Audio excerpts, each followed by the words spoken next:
From Topps comes the all-new digital card collecting app, free to download from iTunes or Google Play. Star Wars Card Trader. For the first time ever, collect and trade everything from legendary 1977 Star Wars cards to new cards featuring exclusive content from Star Wars Episode 7, The Force Awakens.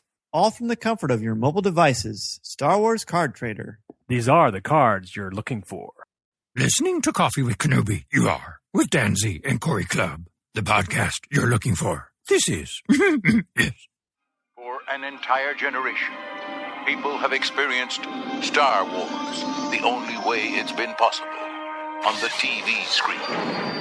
But if you've only seen it this way, you haven't seen it at all. This is the podcast you're looking for. We've been waiting for you. The force is strong here, even stronger than the coffee. At last! Where have you been? Welcome to Coffee with Kenobi. Here are your hosts, Dan Z and Cory Club.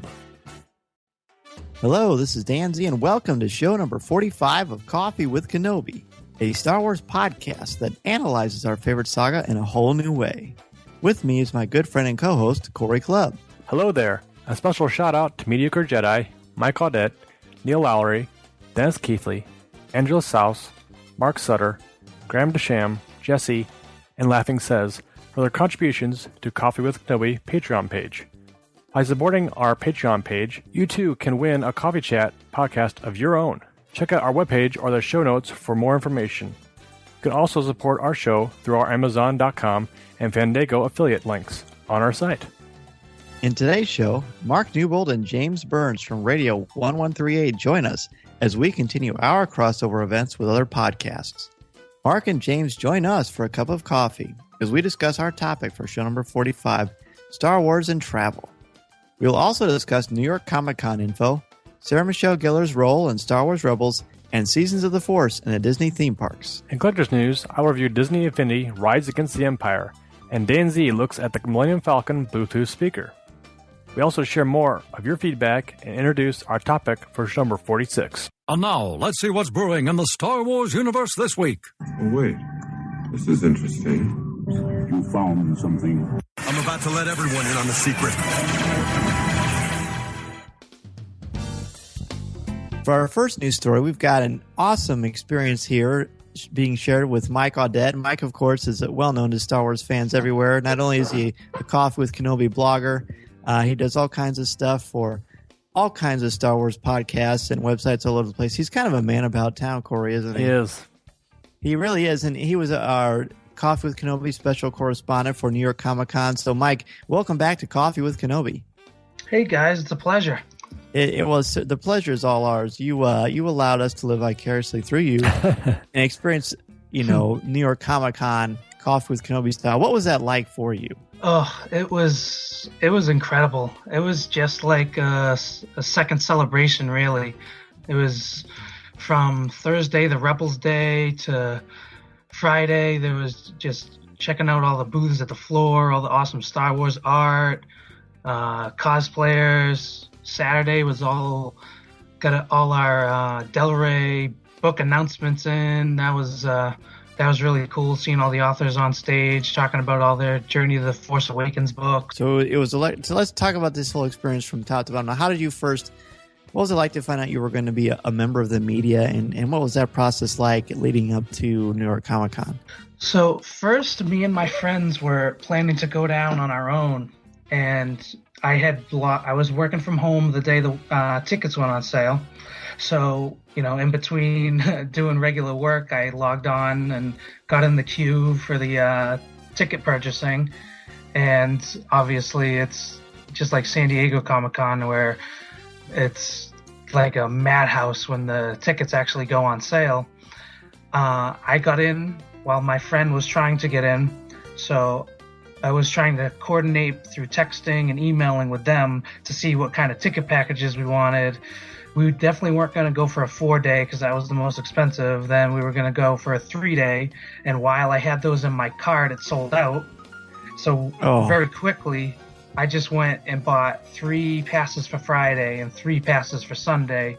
Checked out. We were good. We were just going to be going for Friday and Sunday of the convention, and then just, walk around New York City or whatever Saturday, go see the sights. Right. So we were doing that for a few months, and then, I just checking the New York Comic Con website every once in a while, and I was just like, they saw the press applications that were open, and I was like, hey, I'm part of the press. Why don't I apply? So I just went on, did an application through Coffee with Kenobi. I got in the second press application period. So that was back in early July, and then it ended about mid-July for the second period.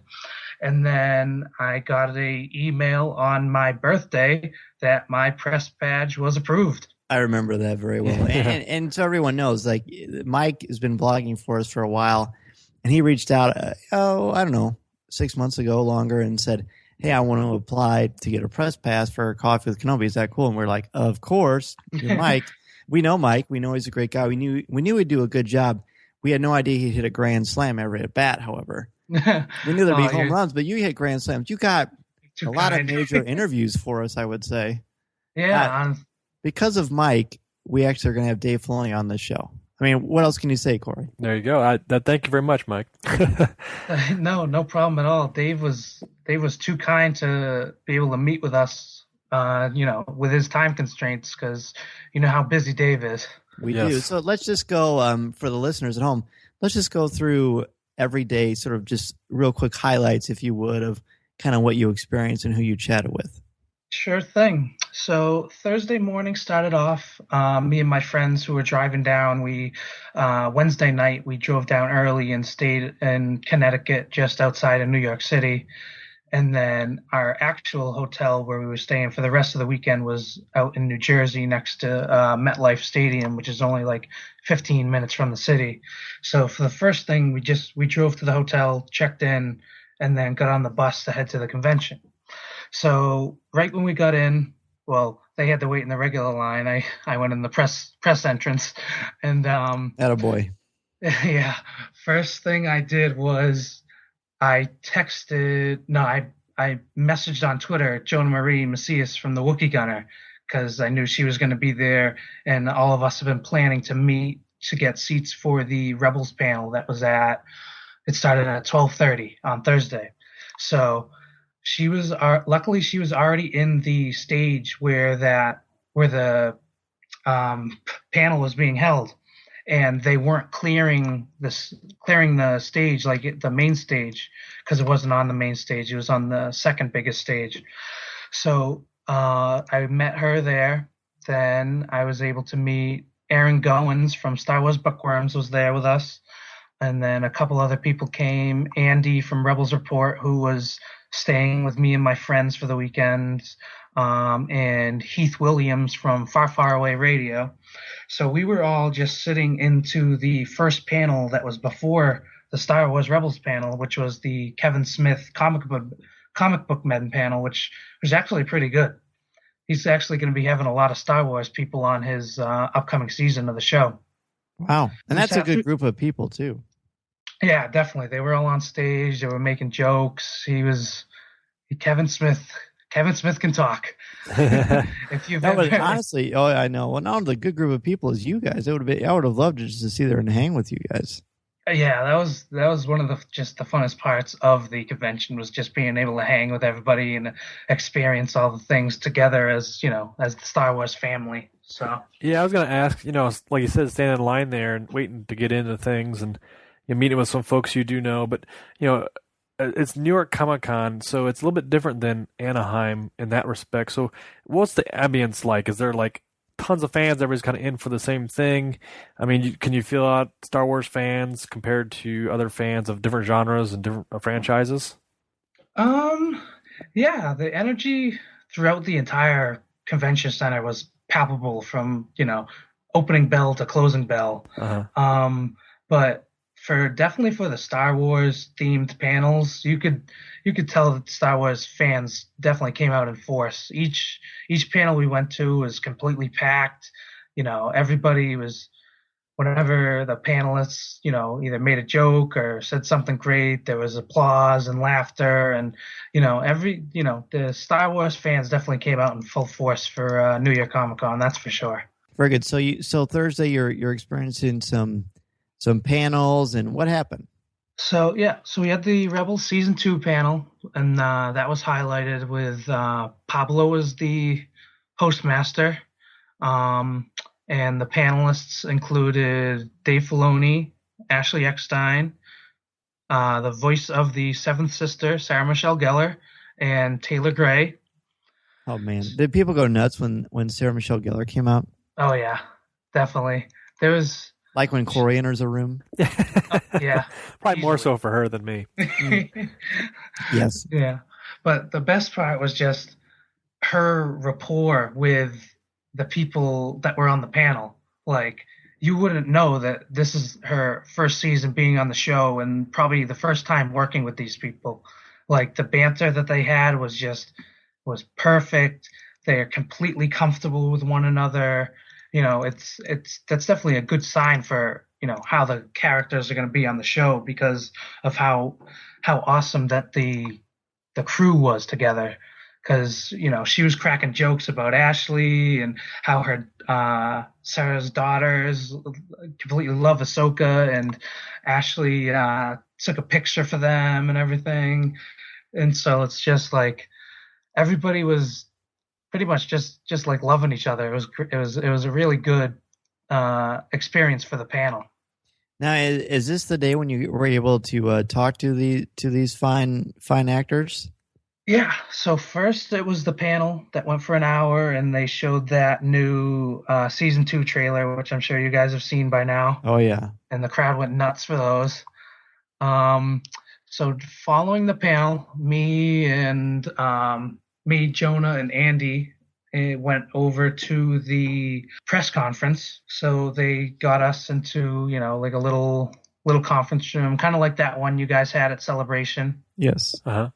And it was, Tracy from Lucasfilm was doing the hosting for that. And then it was all the same crew members that were from the panel. So Dave, Ashley, Sarah, and Taylor. And Sarah was only there for about 10 minutes or so because she had some other engagements that she had to get to. So everybody in the crowd got their questions to Sarah first, and then rest of the time everybody had questions for the rest, Dave, Ashley, and Taylor. And were you raising your hand like a madman? A little bit. I was able to ask Dave a pretty good question that he actually had a nice answer for. He actually answered it too, surprisingly.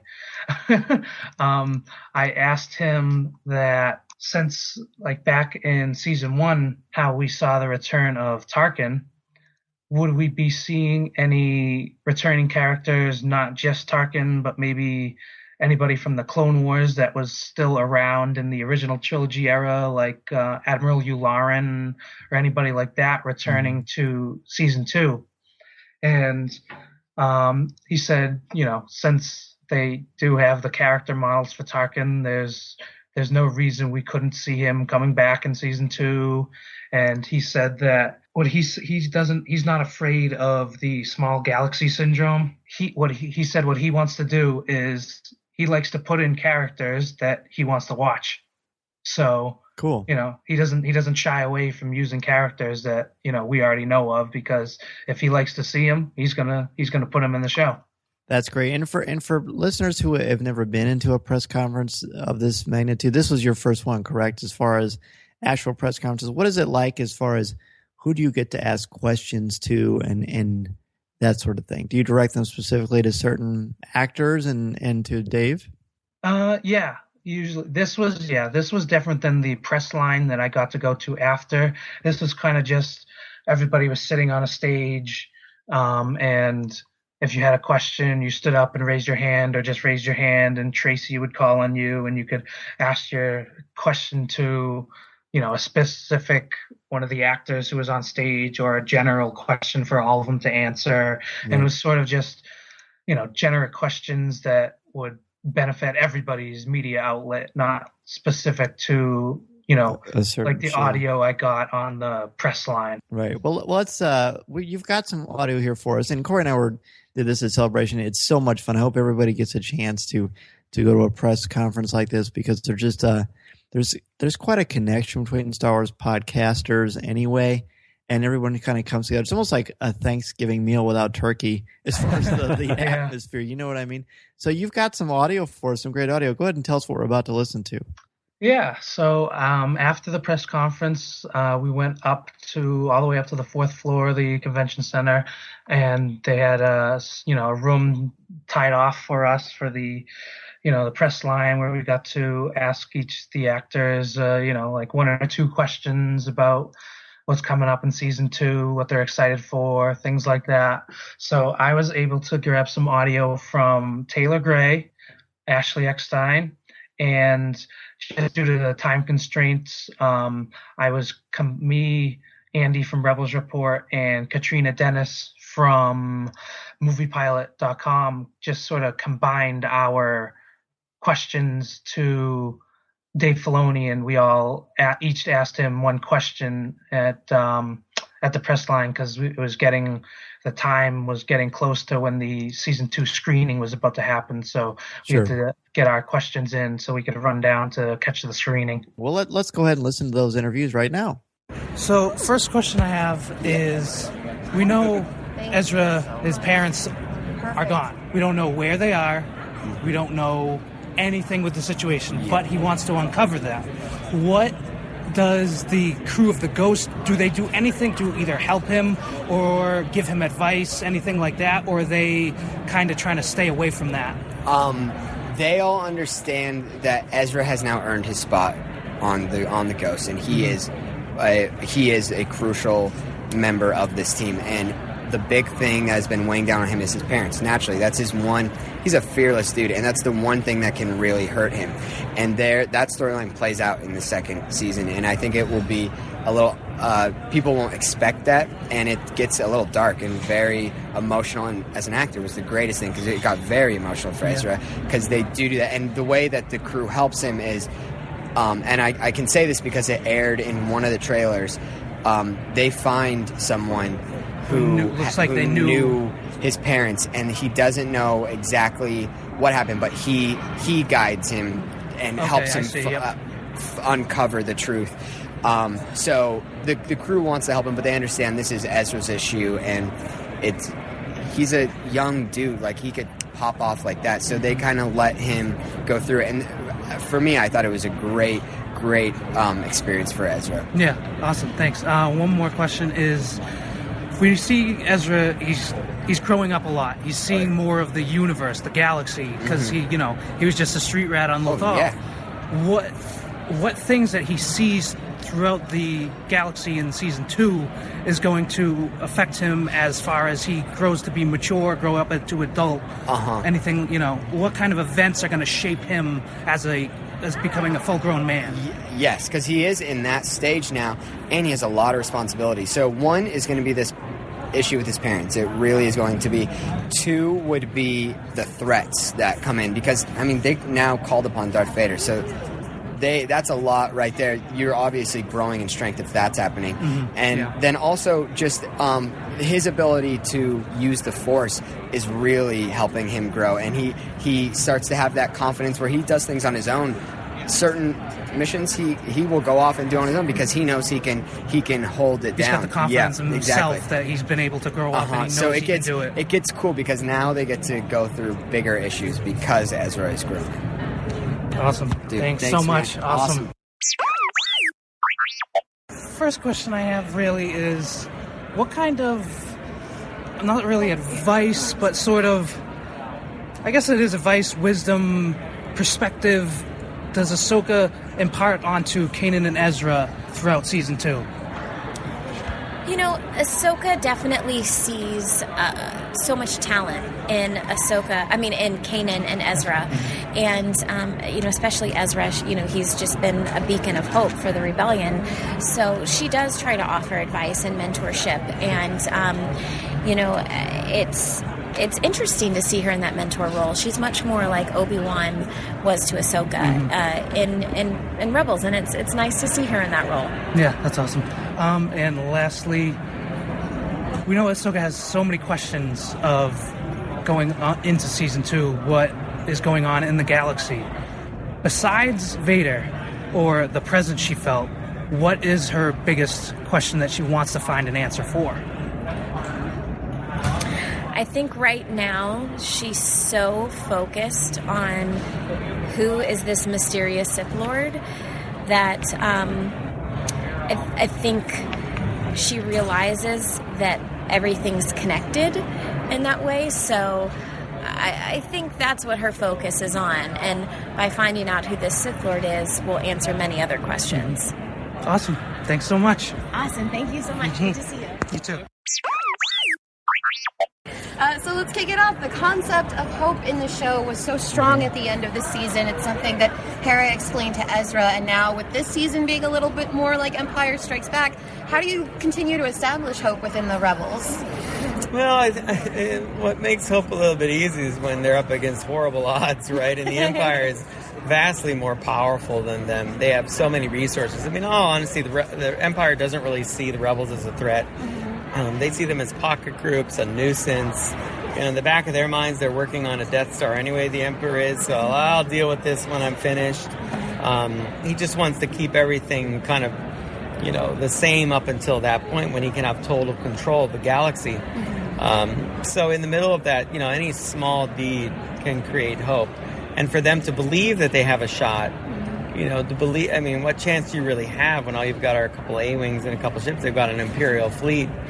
But, it's their commitment to each other, the faith they have in each other, the hope that they can do any small victory as a large victory that the Empire, even in the old films, underestimates. They never really truly assess the fact that these people's willpower is going to overcome them. Not just Luke's for his father, but the belief that the galaxy should be a good place. In that way, you see this in other things. Sauron never really believes anyone would destroy the ring, right? It's his fatal weakness. I would have put a couple guards outside that door to the volcano. Just saying, a couple stormtroopers. Just in case. Yeah. But that's the thing. When you're evil, powerful, you're arrogant, and you don't believe anyone can really truly see the world any differently than you do. So, that's a flaw with the Empire and the Emperor. Awesome. I got two quick things. One, go Bruins. All right, give me that. That's all right. You think you better find a backup. Rask gets tired by the playoffs. Just saying. And second is, we know from the Clone Wars, Gregor's mask was an homage to Jerry Cheevers. That's right. Right. So do you love putting not just sports references, but real life references into Star Wars? Every now and then. Yeah. Are we going to see any more, maybe? I like it because I feel like the guys that worked in the old prop department and costuming departments would do those little random things. And, it's never really that important to the story, but it was important to those guys. And, the year the Bruins won the Cup that year, they hadn't won in a long time. And people always think, the original 6 teams won all the time. That's not really true. No. It's Montreal, and then everybody else squeaked in there every now and then. Yep, so exactly. I respect as a hockey player that franchise, and I thought, hey, let's put this on there. It's a very famous mask design, and I'm always for anything that gets kids to kind of look at something and go, well, who's Jerry Cheevers? What's that from? I hope they go look it up, and then maybe these young hockey players find something. And I try to be fair about it, even though I'm from Pittsburgh, so I try not to lean too strong on that. But of course, I haven't had space penguins in my show yet, but they would be tough. Yeah. Very hard to beat, that's for sure. Thank you. Guys, I'm so sorry. We have to wrap up. I have one more here. One more. Okay. One more quick question. So, in A New Hope, the Rebels won their first victory against the Empire. How is it? How tough is it to write around that? Very hard. That's one sentence that really, hurts us there. But, I think when you think of it as like a major victory, against the Empire, and that what we have here are kind of small pocket victories. It's never a victory that the Empire looks at and says, wow, wait a minute, that actually is a game changer.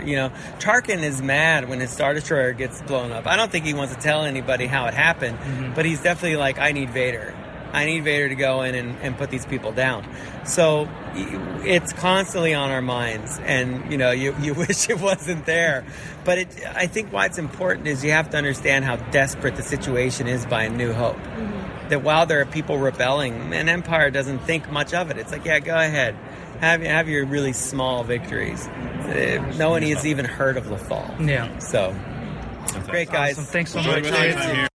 So after the interviews there on the carpet, talking to the folks, you said you went down to the screening, talked about a little about that and the ambience in that room and how that was kind of felt.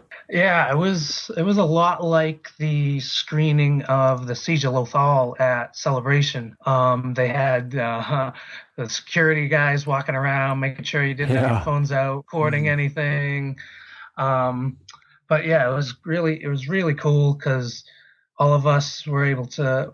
A couple of the people who weren't able to go to the press line, they saved us seats down right in front of one of the screens because they had 2 screens on each side of the stage. So we were right in front of one of the screens that was on like the left side of the room. So the best part was just watching the screening with Jonah Marie because she is the biggest Rex fangirl. Yes. So it was just every single time Rex did something, everybody would just turn and look at her. And like she just had her smile on her face the entire time. There was so many good cheering out loud moments. So you guys are definitely gonna love the episodes. And they showed you 2, right? The first 2 or the next 2? First 2. So the first one is gonna be this Wednesday at 9:30, and then the second one is gonna be the following Wednesday, the 21st. Did they give away any swag for the good people? Yeah, at the end of the screening, over at the exits, they had some people from Topps giving away some cards for the Card Trader app. And then the guys from Lucasfilm, in conjunction with the Star Wars app, were giving away Rebels Rex emoji pins. So if you go into the Star Wars app, you can see all the emojis and everything, and they were giving away pins of the Rex emoji, which I was lucky enough to get one the next day because me and Andy went through the wrong door to exit, so we didn't get them at first. Oh, man. But I was able to meet up with Matt from Lucasfilm, and he saved some extras. So awesome. Well, that was cool. Yeah, Matt, we're big fans of Matt. He's a good guy. So after that, you basically tell us real quickly, if you could, sort of like the atmosphere of the convention. We know the panels have been awesome. Interact with other fans and all the other things you did to help spread the word about Coffee with Kenobi. Yeah. So that was pretty much it for Thursday, and then Friday was probably our biggest day to just explore the convention, really. So we went from one corner of the floor down to the next corner, over to the next corner, just going, checking out all the booths, seeing all the awesome art displays and checking out all the exhibitors. We stopped by the Sphero booth and saw BB-8 in action, which was amazing. I want one so bad. Then we met up with Amy Stoll, she was the one who did the illustrations for the My Sabine sketchbook. Oh, yeah. If you guys remember. Oh, yeah, of course. Yeah. And that was the panel we went to on Friday. She had a special panel down in the kids area. It was called Sketch Like Sabine, where, just a small little room packed with, it was crowded. Every seat was full. They had, round tables, drawing stuff and colored pencils and crayons on the tables and everything. And there was a lot of kids in there. And she pretty much just did a whole class of how to sketch like Sabine, which was really, really cool. What were the lines like for the panels? Were they comparable to Celebration lines? Yeah, that one for that panel wasn't too bad. The ones on Thursday, we didn't really have to wait because luckily Thursday we essentially we had the press card. We just pulled the press card really and didn't have to Because of all the Rebel stuff, we didn't really have to suffer through any lines. Saturday was another story, because Saturday was the Del Rey Journey to the Force Awakens panel. Mm-hmm. So we were supposed to have reserved press seating for that, but I guess the staffers at the convention never got that communicated to them. So we just eventually just went and waited in line. I think the panel was at like 12:15, and we waited in the regular line with everybody else for like an hour just to get in. But it was definitely just like a celebration line. But the panel was definitely really good. There was a lot. All the authors were up on stage. It was Claudia Gray, Chuck Wendig, Adam Bray, Greg Rucka, Ian Desher. Ian Desher was there on the Sunday panel. That's right. Oh, that's right. Jason Fry, he was there on the Saturday panel. Nice. A big Mets fan. Yeah, he was. Yeah, I was after the panel. I went up and introduced myself, and I was like, "Hey, you guys got a good series going on." So yeah, I was able. That was a good panel because they talked about what their writing process was for all the books that came out on Force Friday. Probably the funniest line was from Greg Rucka. He was talking about how if anybody ever came up to him to try to bash the Phantom Menace, he would fist fight him. Nice. Wow. Because the way he looks at Luke post Return of the Jedi in the Shattered Empire comic series is how he looks at Qui-Gon Jinn. That's an interesting way to look at it. Yeah. I mean, he would know. He's written quite a bit. Yeah, he said that Luke he's completely at peace with himself because he knows that he proved everyone wrong when they said that Darth Vader couldn't be brought back to the light. So he referenced that how in the fight in the Phantom Menace between Qui-Gon, Darth Maul, and Obi-Wan, Maul was, going around. He was stalking around like a predator, and Obi-Wan was, rushing around trying to get through the gates, and they kept closing on him, and he wasn't himself. He wasn't calm, and how whenever the gates would close, Qui-Gon he'd go down, he'd start to meditate, he'd calm himself, he'd be in the moment, and then he'd, continue on. And that's, in Shattered Empire issue 4, which is the last one, he said that is Luke's Qui-Gon Jinn moment. Wow. Interesting. Yeah, there's plenty to devour and dissect for sure. It's almost like we need to record a podcast every day just to cover all the great things that are happening canonically and convention-wise and otherwise. But, Mike, before we let you go, any last-minute thoughts or reflections, any highlights, things that stood out for you? And most importantly, are you going to go back again next year? Oh, I am absolutely going to go back.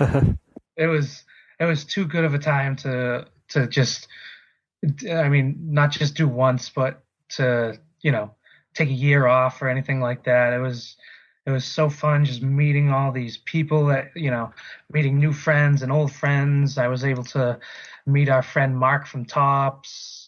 I was able to meet all the guys from Del Rey Publishing. I met all these cool Star Wars artists over in the Artist Alley. I talked to Charles Soule, who was featured on the most recent episode of Comics with Kenobi. That's right.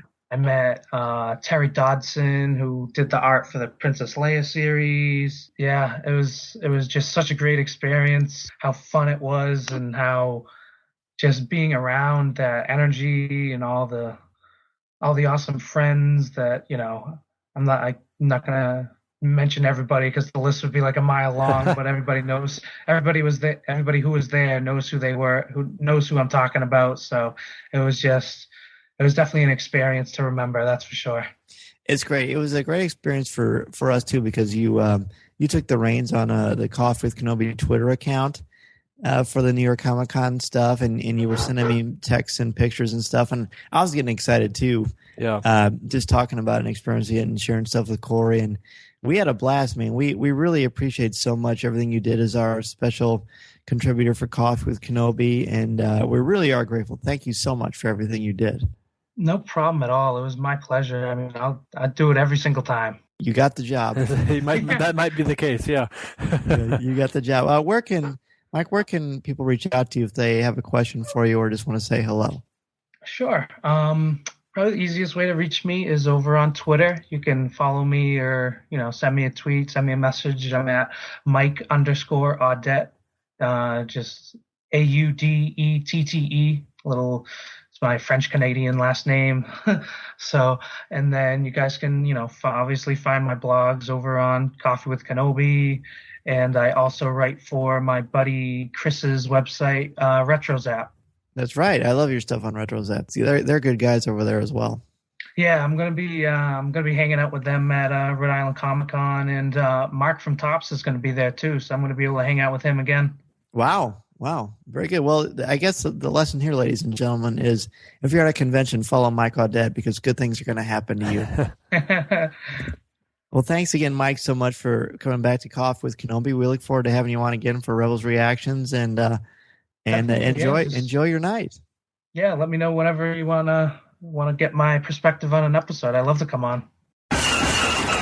For our second news story, Cory, we had some exciting information coming on. We've known for a while, of course, that Sarah Michelle Gellar, wife of Freddie Prinze Jr., or as we know him, Kanan, we knew she had a big role coming up for Rebels Season 2.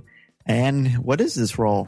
Well, I didn't expect it, honestly. I was caught off guard a little bit. They had a kind of a teaser clip for the new series coming out, and she is the seventh sister. Yes, she is the female Inquisitor, and you say that you were caught off guard. Honestly, as soon as I saw an image of a female Inquisitor, I thought, well, that's got to be Sarah Michelle Gellar right there.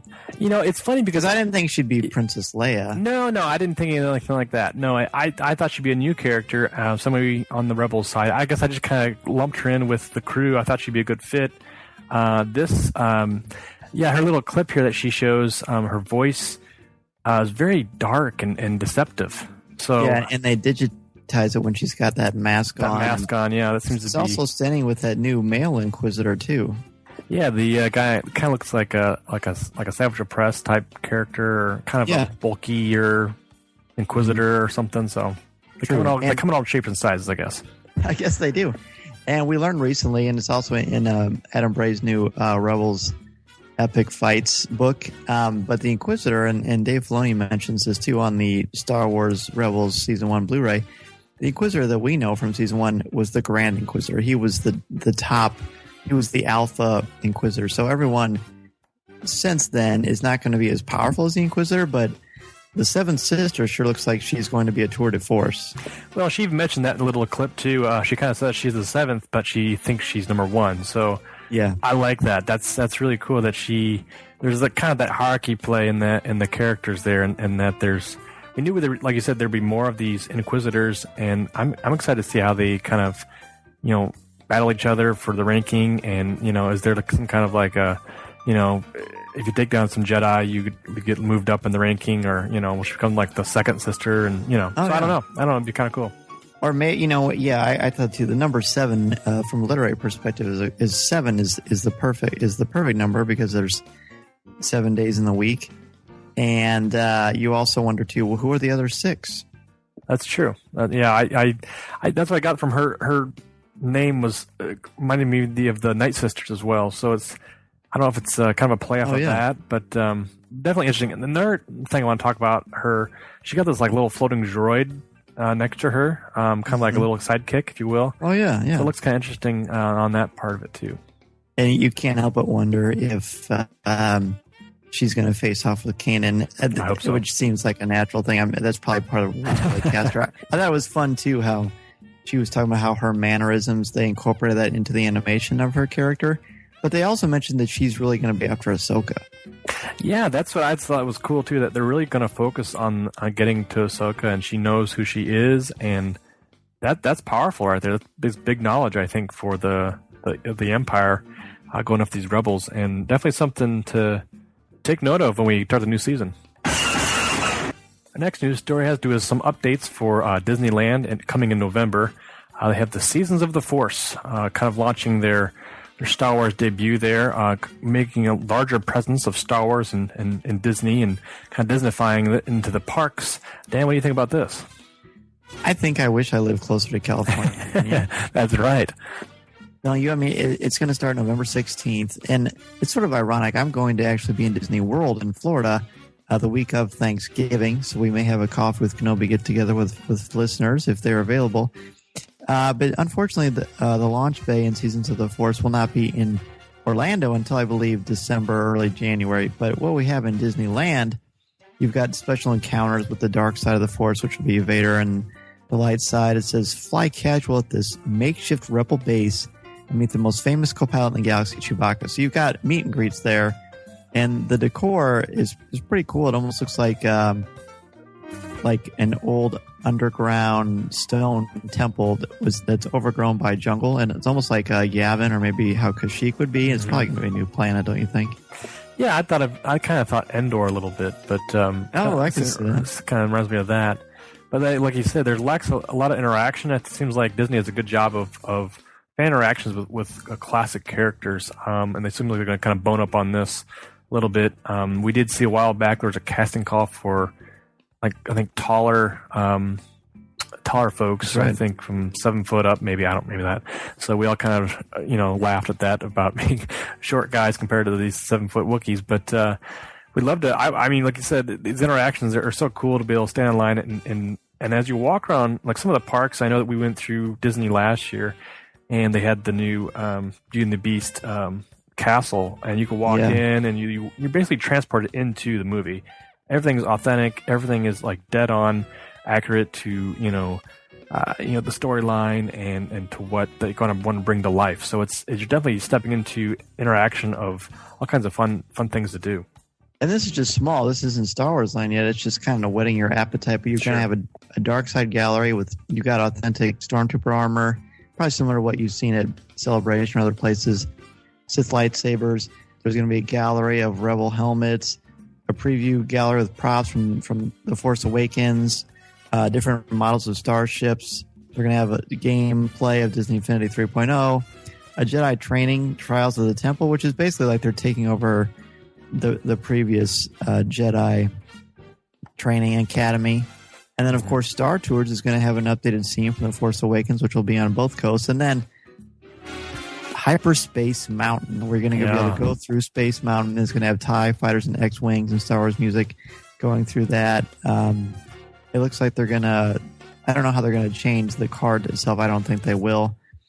Revisit different scenes. There will be different kinds of themed food. It's going to be a pretty exciting thing. Disney Parks blog was going to have a lot of updates as they come out, and that's pretty much where they announce the main stuff. We'll, of course, cover it here as well, but if you're going to be out in California, let us know how this is because it looks spectacular. Yeah, like you said, Dan, it seems like they're kind of sprinkling Star Wars all over the parks, getting us ready for the Star Wars Land and what's to come, and the movie, of course. Everybody's getting excited, so definitely lots of fun to check out, and I can't wait to hear somebody's experience.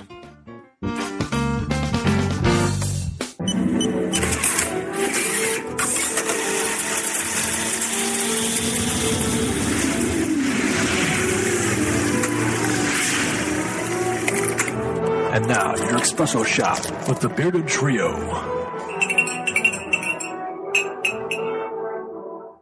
Hi everybody, it's Rob here from thebeardedtrio.com, bringing your latest espresso shot with the Bearded Trio. I hope you've all had a wonderful summer as we head into autumn and winter. So let's carry on bringing you the latest news on Steven Spielberg, John Williams, and let's start with George Lucas. Now, famous director John Landis and good friend of George Lucas was in attendance at the 25th annual Halloween Horror Nights at Universal Orlando. Now, during a Q&A with Empire magazine, the director reportedly dropped a bombshell and said the original theatrical cuts of the original Star Wars trilogy are being released by Disney. Now, John Landis, as I said, he's a friend of George Lucas, and he said that information was provided to him by his old pal, George Lucas. No official news on this from Lucasfilm or Disney as I speak, but My opinion is that where there's a demand, there's definitely a supply. Judging by the reaction to this new story by Star Wars fans who really, really want the original theatrical cuts of the original Star Wars to be released, I think it's inevitable that they will come out.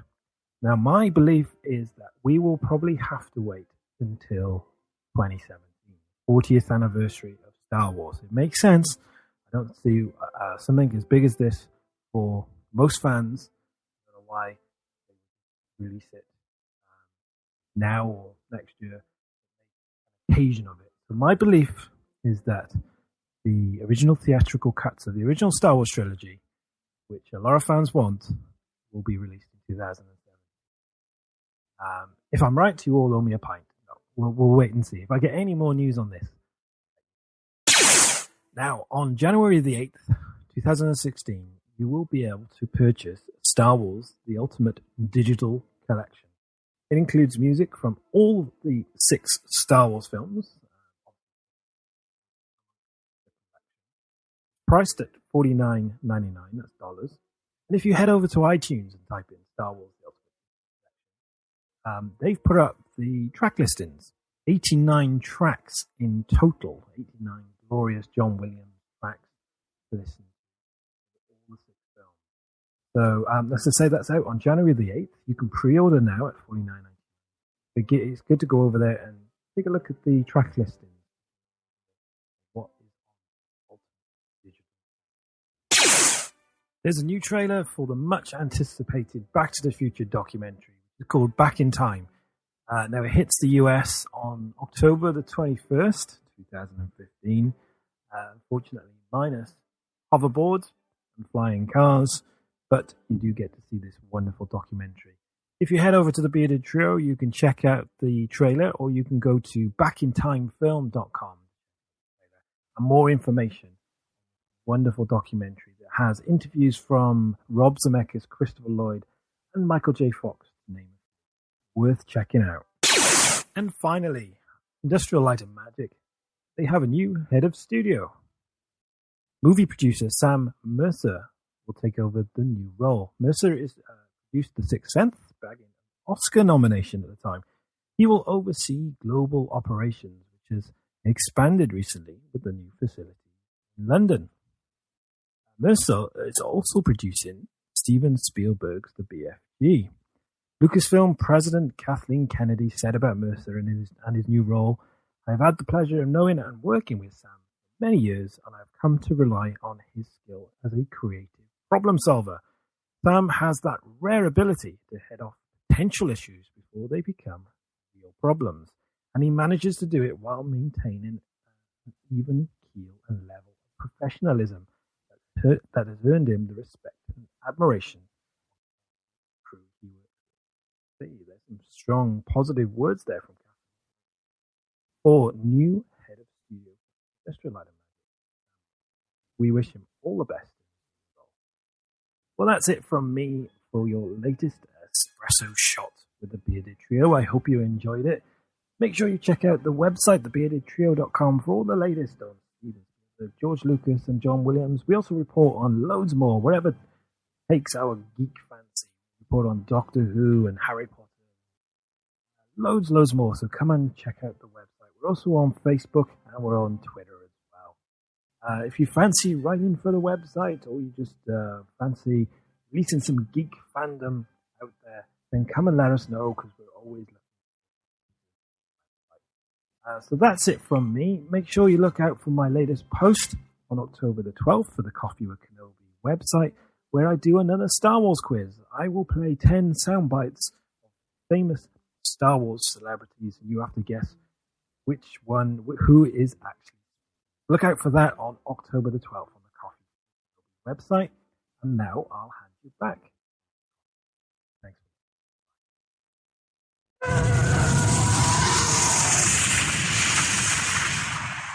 Han Solo, Rebel Soldier, Lando Calrissian, and Bespin Guard, each sold separately. From Star Wars, The Empire Strikes Back collection, new from Kenner.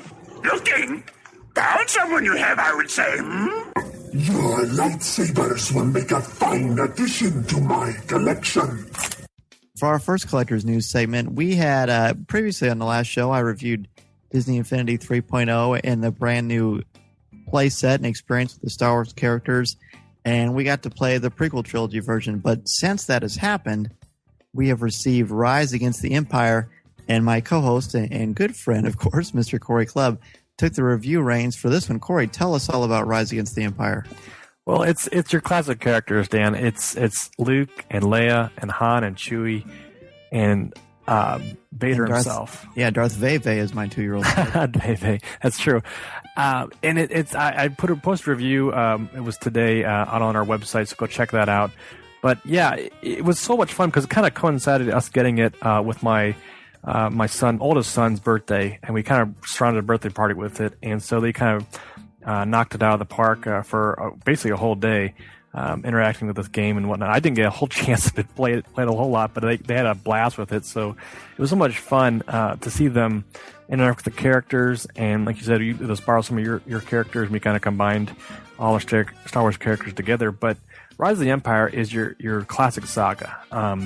You run around with these classic characters, and we got to go through Tatooine and race speeders and get on the Millennium Falcon and fly the little getaway ship from Episode 4 with R2-D2 and C-3PO in it, kind of rushing around the asteroids and stuff. It's kind of cool.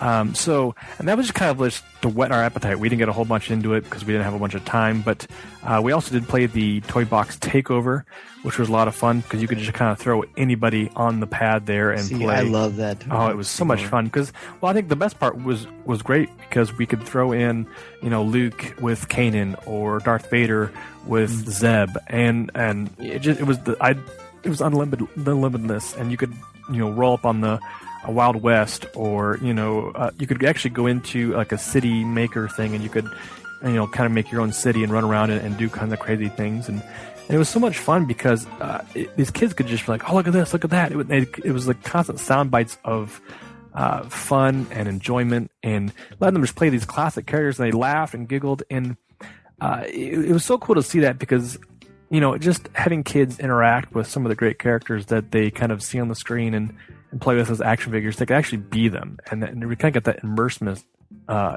as far as the experience went with this playset. Well, so let me ask you, because you play with the classic characters, I play with the prequel trilogy characters and the Rebels characters, because that's the beauty of having co-hosts that just live a few miles away from each other. You can swap, and when one family's busy, the other can take the lead on the reviews, and we all get to share in the enjoyment. We want to also take this moment to again thank Disney and Disney Infinity for sending us review copies. We really appreciate it. It's pretty awesome. Just as we said before, just the figures themselves are display pieces. They are like highlights of a collection as far as the sculpt of them, and they're great fun. Can you go ahead, by the way? I'm going to shift gears a little bit because the thing I really want to know is, what is it like to use Darth Vader in Disney Infinity 3.0? He's great. He's got definitely got the breathing down, and he seems very angry when he does like kind of these gruff movements and these things like that. Sure. He's got good by the way. They may call you to be in the next game. I do what I can, but he's got the Force, so he can kind of like grab things with the Force. And does he throw stuff around? You mentioned in your review that he throws his lightsaber. He throws his lightsaber. Yep, that's kind of his special move thing, and he just kind of just wrecking havoc, and he's a lot of fun to play with. But it's not intimidating. He's not setting things on fire and destroying and making complete destruction, because it's my 4-year-old could pick it up and play as him and have a blast too. So does he set things on fire in the movies? Or did I miss that? It was him. He caught on fire. It was in the movie. Oh, so, yeah, the immolations. That's right. Tell me, like, is he fast? Because I know when you use Yoda, he jumps around like crazy, and he's very powerful, and you can very much tell the difference between Yoda and Ezra as far as the powers and how long their health is and how quickly they move around. Is Vader, I'm assuming, is not fast? Yeah, he's kind of a little bit slower. Some of the heavier characters like Chewbacca and I guess kind of Zeb and stuff, they're kind of a little bit slower because they get a little heft to him. Vader, of course, is in a giant, armored suit. He's going to be a little bit slower, but he's got you can just feel that power coming from the anger and the power. And he's definitely one guy, you don't want to take seriously, because he seems to be the most powerful out of the group. So what about you mentioned Chewie, and I think you told me when we were exchanging that Chewie was your favorite to use. Yeah, the kids, I asked them kind of afterwards, I said, what was your favorite character out of the bunch? And literally they all kind of said Chewbacca. And I don't know why that was, just that he was kind of just fun, interactive, and I thought it'd be somebody like Luke or Han or Leia or something like that, but Chewie won out.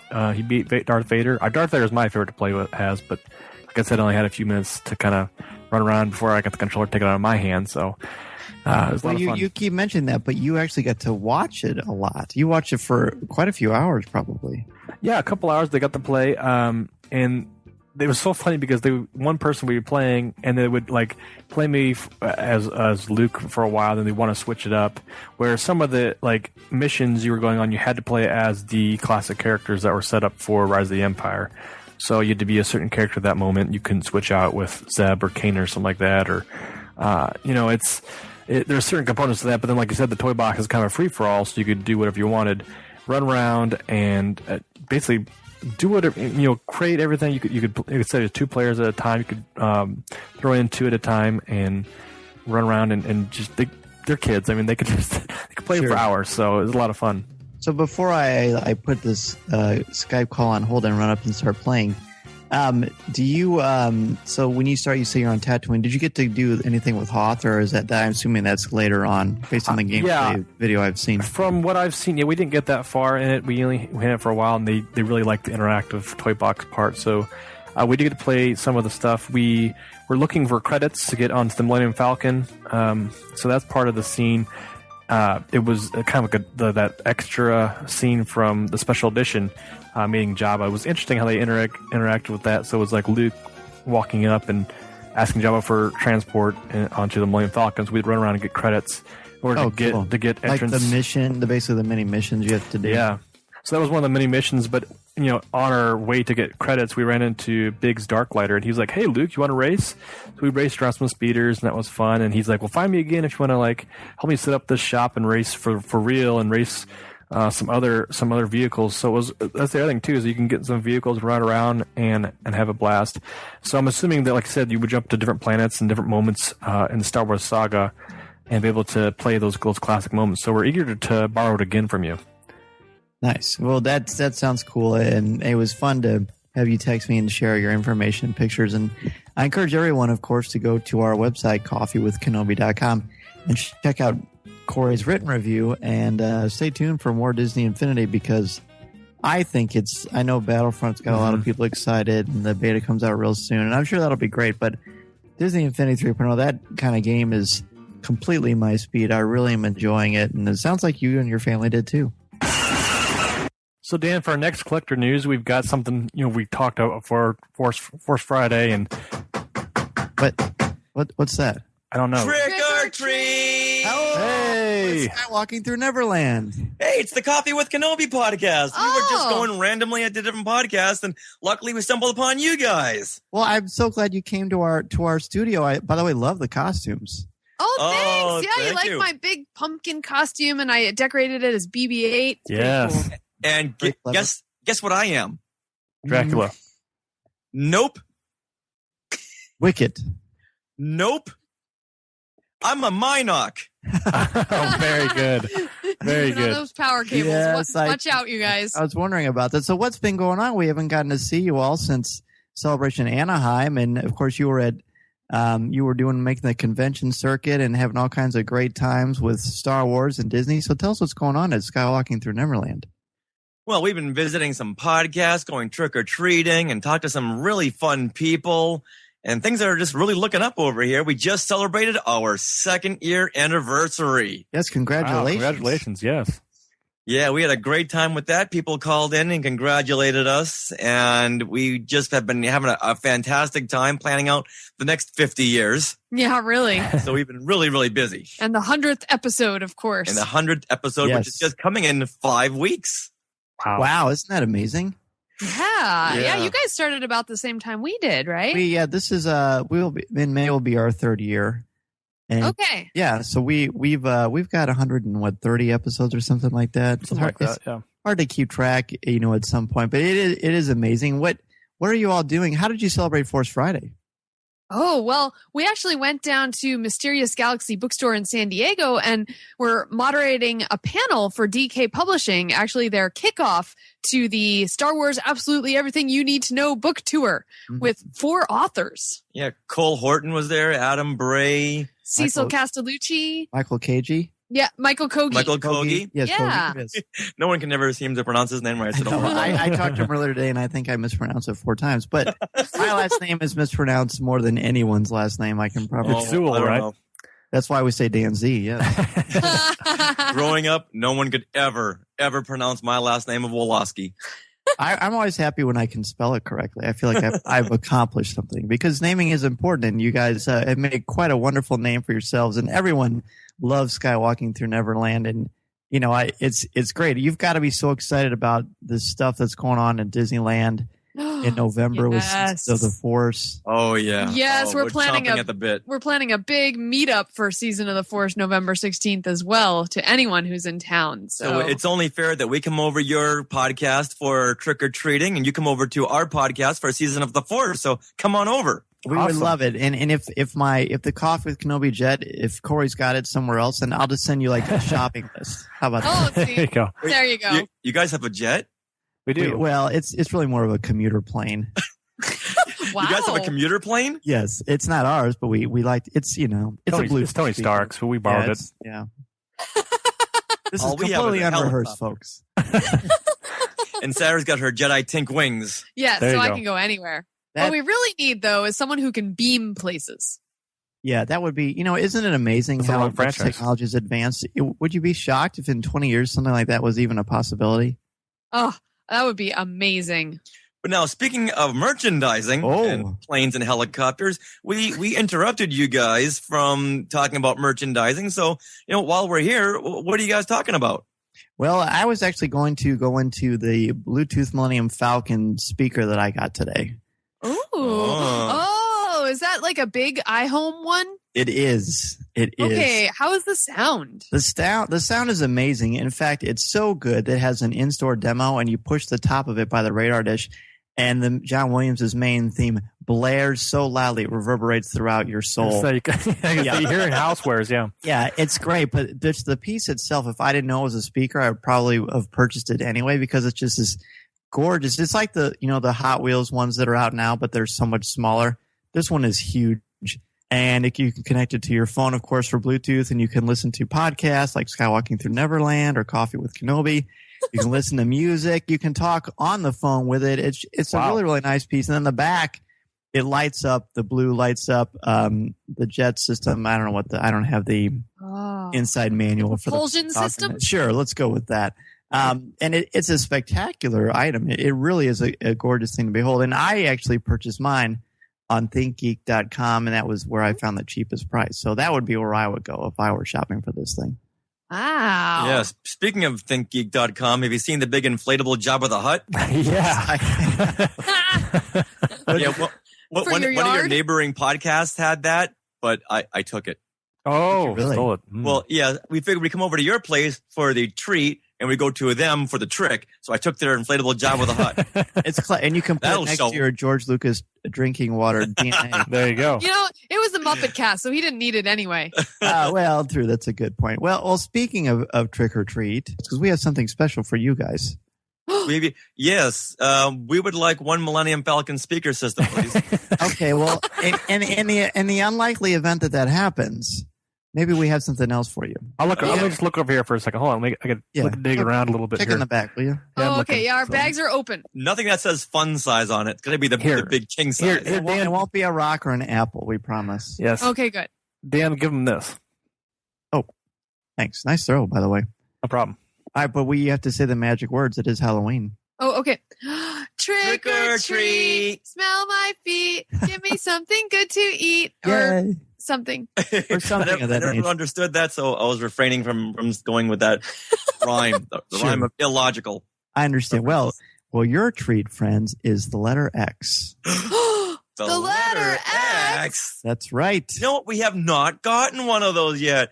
So far, we've been to other podcasts like Muppet Cast and Techno Retro Dads and Window to the Magic and Assembly of Geeks. We've been getting all kinds of clues, but we have not gotten an X yet. Well, it marks the spot, as you know. I mean, that was an easy joke. Not saying it was a good one, but it was there. You know what? That was an A for effort. Yeah. I'm sorry, an E for effort. Thank you for effort. Yeah, well, thank you for coming over. We're glad you did. Could you tell our listeners a little bit more about what's going on with this excitement? Yes, absolutely. So, listeners, you also get that letter X, and this little segment here is part of our Trick or Treat Spooktacular Podcast Crossover Contest of Doom. Doom.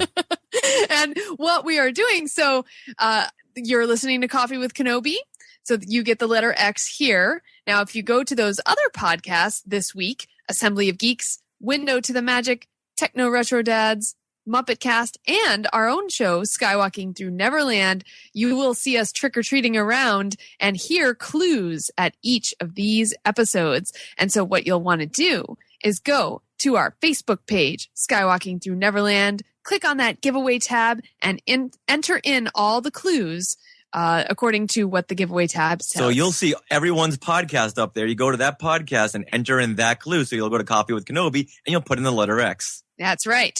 All right. And once you have assembled all the clues, you will be entered to win a fabulous prize gift bag. It's like trick-or-treating in reverse now. Yeah. So you get a fabulous treat, and the gift, tell us what it is, Richard. Well, it's a big Sony Animation Studio gift bag. We saw the screening of Hotel Transylvania 2, and they gave us a whole bunch of stuff. Yes. And we're going to give it to you guys, as well as a Rebels Season 1 DVD that we just got at the Star Wars Rebels press conference. Yeah. Nice. And it's chock full of cool stuff. And also, we want to invite anyone who's listening to go to our Google Hangout costume party on October 22nd at 6 p.m. Pacific time. So that is where you'll go, and that is where we will announce the winners of this big prize gift package. If you see someone walking around in a Minoc costume, that won't be me. I'm going to be dressed as Max Rebo. Okay. Well, that's a good tip because I had something prepared, but I'll save it for Max. So basically, we listeners have 2 weeks to get in on the action. Yes, that's right. And this gift bag, we're going to just stuff full of prizes. Mm-hmm. Because we keep getting stuff and we want to pass it along to you guys and all that stuff from the Rebels press conference we want to give away and the Sony Animation Studio. Just don't let them know that. It'll be our little secret. And all the listeners too. Well, very good. Well, Richard and Sarah, thank you so much. Best of luck. We can't wait to see what happens. Sorry we won't be able to make it to the costume party, but we will certainly be there as Force Ghosts. Oh, perfect. Well, even better. Sorry you can't be there, but you know what? Because you can't make it, I'm going to take your Millennium Falcon speaker system. Oh, man. Okay. Sure.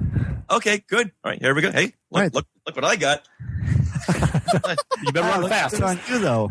This is a pretty high quality item here. Thank you very much there. You're welcome. I put a special stick of gum in there for you. It's been chewed, but I think you'll still like it anyway. Oh, right. Hey, you know, wow, look at all the Dan stuff you got on Force Friday. I know I'm going to take this action figure. Oh, there's the Rey action figure. I'm going to take the Finn action figure. Sarah, what do you want before we go? Poe Dameron. We better activate those Minocs again so we can cut this power cord. They're taking all my stuff, Corey. we better get out of here. Corey, is that a BB-8 I see over there at your place? Put that back.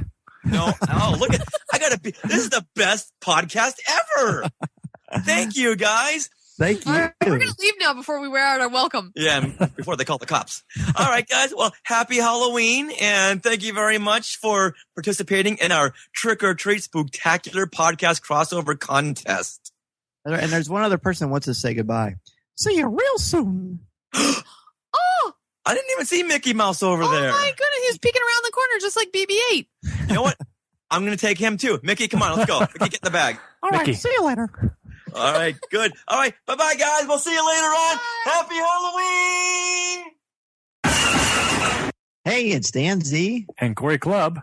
From Coffee with Kenobi. And we are excited to let you know about the Star Wars Card Trader app from Topps. Yeah, Dan, you remember those cards that came out in 1977, the good old days? Well, they're back again. Yeah, so it's the Star Wars Card Trader app. has them all, as well as fantastic images from The Force Awakens, The Clone Wars, Rebels, and much more. Absolutely. You've got your favorite characters, memorable scenes, you've got key moments. It's all there. You get credits every day for free from the app, which is available from iTunes or Google Play. Open packs from the Cantina, trade with your friends, and enjoy these amazing Star Wars memories as you take your first step into a larger world. There's so many different sets to choose from also, and there's so many great cards to chase. There's special inserts, there's rewards for completing sets and variants. It's everything you love in collecting from a galaxy far, far away. The Star Wars Digital Card Trader Collecting app from Topps. These are the cards you're looking for.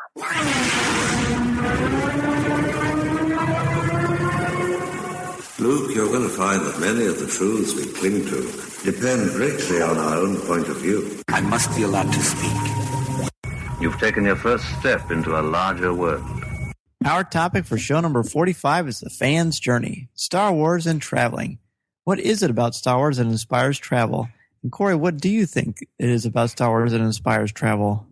Well, it's funny because you kind of had this topic laid out for us, and I was confused in the fact that was this travel as in traveling for conventions or traveling to filming locations to be able to kind of canvas the locations that were filmed on the movie in separate areas of the world to kind of experience those, real life experiences, I guess, to kind of take in the ambiance of the when they filmed it back in 77 or 2000 and such. And to me, the overall idea of travel is fun. I mean, I haven't traveled that much. I don't get out very much, a lot more than I like to. But it's in recent years, you and I have kind of linked up on a few occasions to do some fun things. Yeah, most notably Anaheim. So sure, and it's always fun. I've gone in the past to comic book conventions in Chicago and a couple in Springfield here and there, just small little stuff. But also this year went to Indiana Comic-Con and had some fun, met some fans and some friends. And met Carrie Fisher. Exactly. That's not so bad. So yeah, I guess what inspires that. I mean, it's interesting because I guess there's two different mindsets too. It's like some folks like to get out and do that kind of stuff, but for me, it's a dilemma because there's a money issue comes into play and time frame and work and life and everything goes into that. You have to kind of pick and choose and there's sometimes in life where you have to be able to say, I'm going to do it and have the experience and make the memories. Right. Those occasions, like for instance, we just talked to Michael Audette and we couldn't do it at New York Comic Con, and it was good enough to fill in for us. So I like to do that too because it gives us an experience through his eyes. So it's something we can't make or an event we can't get to. We're able to reach out to friends and fans to be able to work on our behalf. It's true. And you actually brought up some interesting things to me when we were talking about and planning questions for this particular coffee discussion. And there really is a difference between when I initially started with this with Mark, we talked about Star Wars and travel, basically going to conventions and Rancho Obi-Wan and things of that nature. But you're right. There are different locations where Star Wars was filmed where you can travel as well. I've never done that. It sounds exciting to me, but not as cool as going to the conventions. But I certainly see the appeal of it for sure. What about you? Yeah, locations is interesting. There was a number of years back that there was maybe a documentary on a couple of fans who went to locations. The Force Within Us. Yeah, that's it. The Force was it with Force Within Us or The Force Within Us is the sequel. Yep. So that's the sequel. Okay, then I'm thinking of yeah, you're right. And we went and saw that. That's right. In just the suburbs of Chicago there. So there's a travel experience right there for you. So getting to those locations is interesting because you see them on the screen and to be able to stand in the midst of those giant redwood trees in California or the deserts and be able to see the landscape and play the movie in your head right there in front of your eyes. It's interesting, and I would love to have the chance and the possibilities to do something like that. But like you said, it just doesn't have necessarily the appeal to me as much as a fan experience or maybe meeting friends and celebrities and creators of the franchise itself. I'm more on the creative side of things, I guess you want to call it that. So sure, I think it's more more of a way I'd go to be able to make that travel experience. Right. And I guess there's a lot that goes into it too, because I mean, Rancho Obi-Wan is certainly, I would say, a travel Star Wars destination, and Celebration, wherever that is always a travel destination. Little cons like, well, actually they're not so little, but New York Comic-Con, San Diego Comic-Con, Salt Lake Comic-Con, they're all over the place, and they have various degrees of Star Wars celebrities, and there are always great Star Wars fans there who have huge passion for it. And I think there's something about a community when you travel along places and you make friends. I mean, you're friends with these people through Twitter and Facebook and things like that, and other podcasts and email. But then because you have those interactions and you go to these places, then you have instant connection, and you're not a stranger anymore in a strange land. You're home. You're home away from home because you've got such a strong bond with Star Wars. And I think Star Wars brings that out in people for sure. Absolutely. And we've talked about this numerous times about communities. And in recent years, you've been to many celebrations, more so than I have. And this year was my first year going to Anaheim and experiencing that. And, just to relive those memories, we even asked earlier in our off-the-air conversation about a photo from Anaheim. And I thought, I've got that. I've got a folder full that says Celebration on it. And I'll pop on there every once in a while and look through the photos. And it's nothing but just faces, smiling faces, and people having fun, enjoying the saga itself, in an event that, like you said, people fly to and drive to from all over the world just to hang out with the community and make memories and have experiences and just relish in the idea of getting more Star Wars and meeting creators and getting in touch with things that they love. So I think it's a great thing. It is, and it appeals to all the senses too, because you're eating with Star Wars friends. You're creating a community.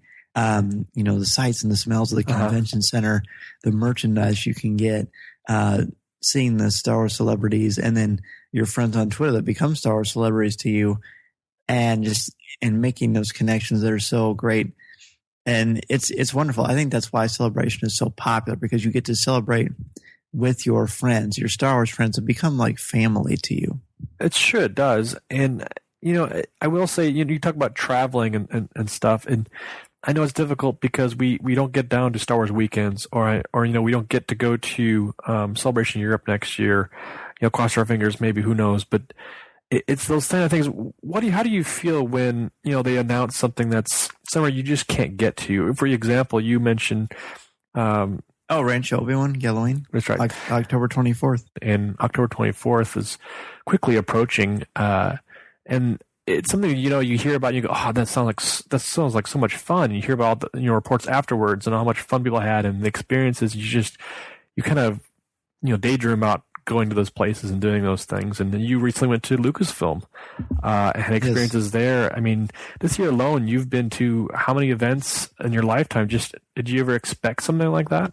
I didn't. It's kind of, my wife has been joking with me that this is sort of the year of Zare, because a lot of cool things have been coming my way. I've been very fortunate, and now the Cubbies are doing well. That's right, and that's pretty great too.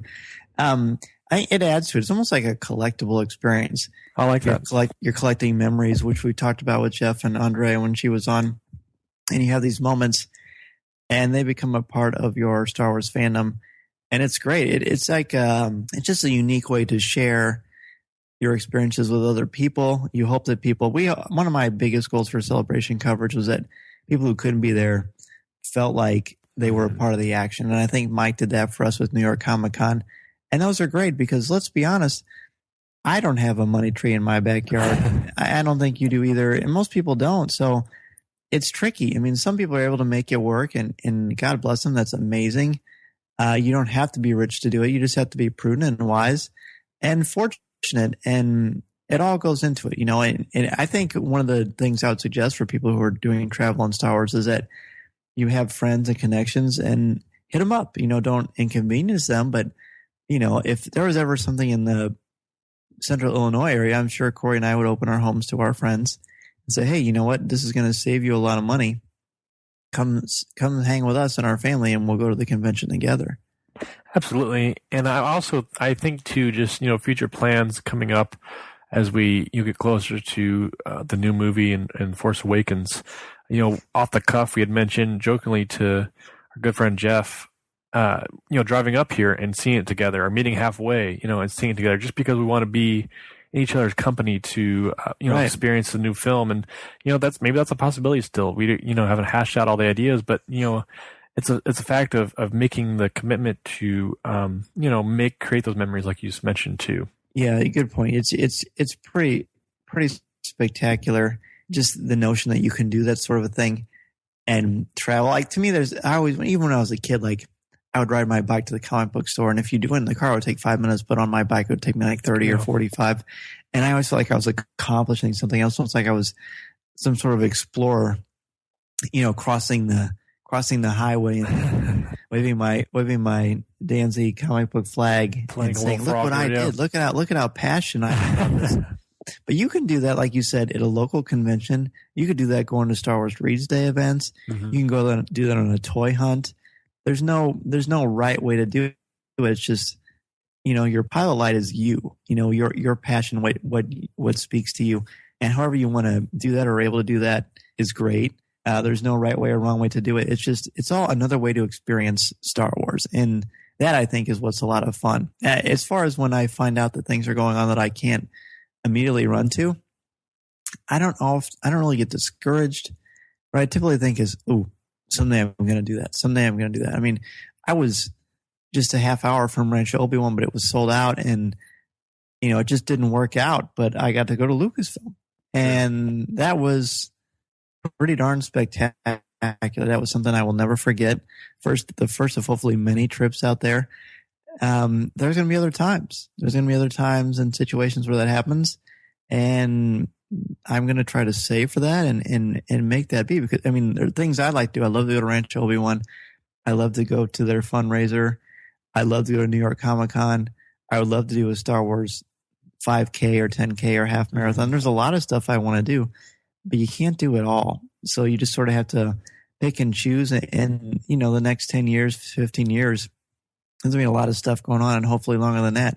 So there will be opportunities. You just kind of have to keep your nose to the grindstone and pay attention. Shows like ours and Jedi News UK's website and Radio 1138 and all these amazing Star Wars podcasts. There are, hundreds of them out there, and there's just ways to experience it. You just gotta be ready, be aware, and just enjoy it. So now, we've talked about our perspective of traveling and hunting for Star Wars events, but I'd like to know some more people's grasp on knowledge. And our good friend Mark Newbold from Radio 1138 has offered his skill and his talent to this topic. And unfortunately, we kind of mixed up some time zones issues, and we had to relocate as far as getting that organized for this discussion. So I'm going to step out for a moment. Dan, you're going to interview Mark and kind of talk over some topics, some questions with him, and get his perspective from United Kingdom. Joining us for this topic are Mark Newbold and James Burns from Radio 1138. Both gentlemen are well known in fandom for their wit, knowledge, and amazing experiences enjoying Star Wars worldwide with fellow fans. It is a delight to talk with these world travelers about how they incorporate their hobby into travel plans. Welcome, Mark and James. Hello. Hello, gentlemen. Thank you so much for being here on Coffee with Kenobi. Mark has been on a few times, and we're delighted to welcome James as a first-time coffee drinker, unless you prefer tea, James. No, coffee's good with me. Perfect. Well, we will get right to it, gentlemen. You are the two perfect ones to have this, because I don't know anyone who travels the way that you do for Star Wars, and I am incredibly envious. It's a wonderful thing. So what is it, gentlemen, about Star Wars that inspires travel? I'll let you go first, James. Well, I think Star Wars is all about community, and we are part of such an amazing community all over the world. No matter where you go, anywhere in the world, I'm sure there's a group of people that we could go to and be able to strike up a conversation and to talk about the wars and to have some fun together. And I don't think there's many other hobbies anywhere else in the galaxy that would facilitate that. And, well, unfortunately and fortunately for us, I guess, a lot of things happen in and outside of the UK, even though the films are predominantly made here. So that means that we do have to travel an awful lot, whether it's going to Europe or whether it's normally having to cross the pond. And we do that. I was having this conversation with my wife earlier, and I'm about to make my 5th trip. Wow. For Star Wars across the pond just this year. We're only in October, so. Well, how does she feel about that? Obviously, she's incredibly supportive. I have to say, hand on heart, I've been married 19 years this week, and my wife Sarah is incredibly, incredibly supportive in everything that I do. As long as I bring back M&Ms for the kids and Twizzlers and various other bits and pieces, she's absolutely fine. And she knows that, for some of the stuff that I do actually get paid, and it is work, but it's also a passion, and it's great getting out there and meeting people and meeting, fellow fans and talking to them. And just the past weekend we were at New York Comic Con, and we met so many people, and we had so many great chats, and we caught up with some old friends. And it doesn't matter how long since you've last seen somebody, you can just carry on that conversation as if no time's elapsed at all, and just get straight into it. Amen to that. And now we finally know the secret to a happy marriage is M&Ms and Twizzlers too. Nothing wrong with that. But Mark, what about you? You also accompany James, and you do a lot of traveling. What is it about Star Wars that inspires travel for you? That's a good question. I was thinking about this earlier. The first time I travelled abroad for Star Wars was 1999. I did the whole Phantom Menace. I was going to be in the whole countingdown.com thing, and I was going to be in the queue at the theatre in LA. And a friend of mine, we used to go to the States every 2 or 3 years back then, and the plan was to get in the line and see the show in LA. And they messed up the hotel accommodation. We did it all bespoke, so we booked the flight, and then we booked a hotel, and then we did everything pretty much on the fly, but we did book the hotel, or we thought we'd book the hotel, opposite the cinema. But it ended up that it didn't, so we ended up seeing the film in Vegas. So even though Vegas has got nothing to do with Star Wars whatsoever, we were travelling for Star Wars, if that makes sense. But yeah, like James says, wherever you go, be it UK, Europe, or the States, or anywhere else for that matter, that it won't be far before you see somebody in a Star Wars T-shirt, or you see somebody wearing something that's got, the logo on it. And even if you can't entirely get through the language barrier, you kind of have a feel-good conversation because you're both on the same page. And yeah, it's Star Wars, isn't it? Where wouldn't you want to travel for Star Wars? I mean, we're both friends with a guy called Carl Cunningham, who used to do Jedi Net back in the day, prequel watch and all that. And he got into the whole travelling to all the shooting locations. So he's been, to Finse up in Norway, and he's been to Madagascar. He's been everywhere. He's travelled the world to the locations, and obviously the guys that did all the work on the homestead in Tunisia. And, so people will travel to see these locations. For me and James, because we do Jedi News and Insider 1138 and all the other bits and bobs that we do, it does take us, across the pond predominantly. I mean, this trip coming up next week for Rancho it's my 3rd trip this year, so I've never been to the States that many times in a year. So, and I can only see it getting busier. But yeah, it's great fun, and you get to meet. Like we met you, Dan, briefly at Celebration, and yes, that was cool because we've talked for a few years now, haven't we? Via email and on the show and such. And thanks again for having me back on, because I think the last show we did was the Indiana Jones one. It was. If I remember that stuff from the IndieCast. That's right. That was good fun. So yeah, like you say, it's a worldwide community, but it's nice to actually be able to shake people's hands in person. So. Most certainly, and now that we've finally mastered this whole world clock concept, maybe we can make it happen more regularly. Yeah, it's not 4 a.m. at the moment, so it's all good. Yes, full disclosure, listeners, when we first reached out the other day to do this, Mark and I messed up the times, and I called him at 4 o'clock in the morning. And God bless him, he answered, and he typed and was really impressively alert for only getting a few hours of sleep. So I'm glad we managed to fix this. And you mentioned filming locations, and I'm glad you brought that up, Mark, because you've both been to a lot of places around the globe due to your love of Star Wars. What is it like to visit a film location versus a convention, and how do the two combine to make something unique? James, do you want to take that one? Yeah, well, I'll be really honest and say that I've never actually been to a filming location outside of a studio yet. So, I've been to Pinewood, and I've been to Elstree, and I've been to some of the other studios in or around London, but I've never actually been to one of, to Norway or to the Redwoods. Although some stuff for the Ewoks films were filmed at Skywalker Ranch, so I guess that's true. I've been there. So I've never done that, and I've never really seen the need to do that. I like to go to places where there's things going on now, I guess. And I think everybody chooses their own little bit of fandom that they're interested in or want to pursue or want to learn about more. And that's just not something that's really appealed to me so far. I have to say that a couple of our colleagues went to Skellig Island a few months ago, and Mark and I just couldn't make it work. So Matt and Brian went, and they had an amazing trip. And that is something that I would like to do, and Mark and I have talked about doing that, maybe as soon as the weather gets better early in the spring next year. So it is something that I would like to do, but I've had so many other things on my bucket list in terms of Star Wars, like going to Lucasfilm, Skywalker Ranch, Rancho Obi-Wan, the Disney parks and things like that I've never managed to get around to those yet.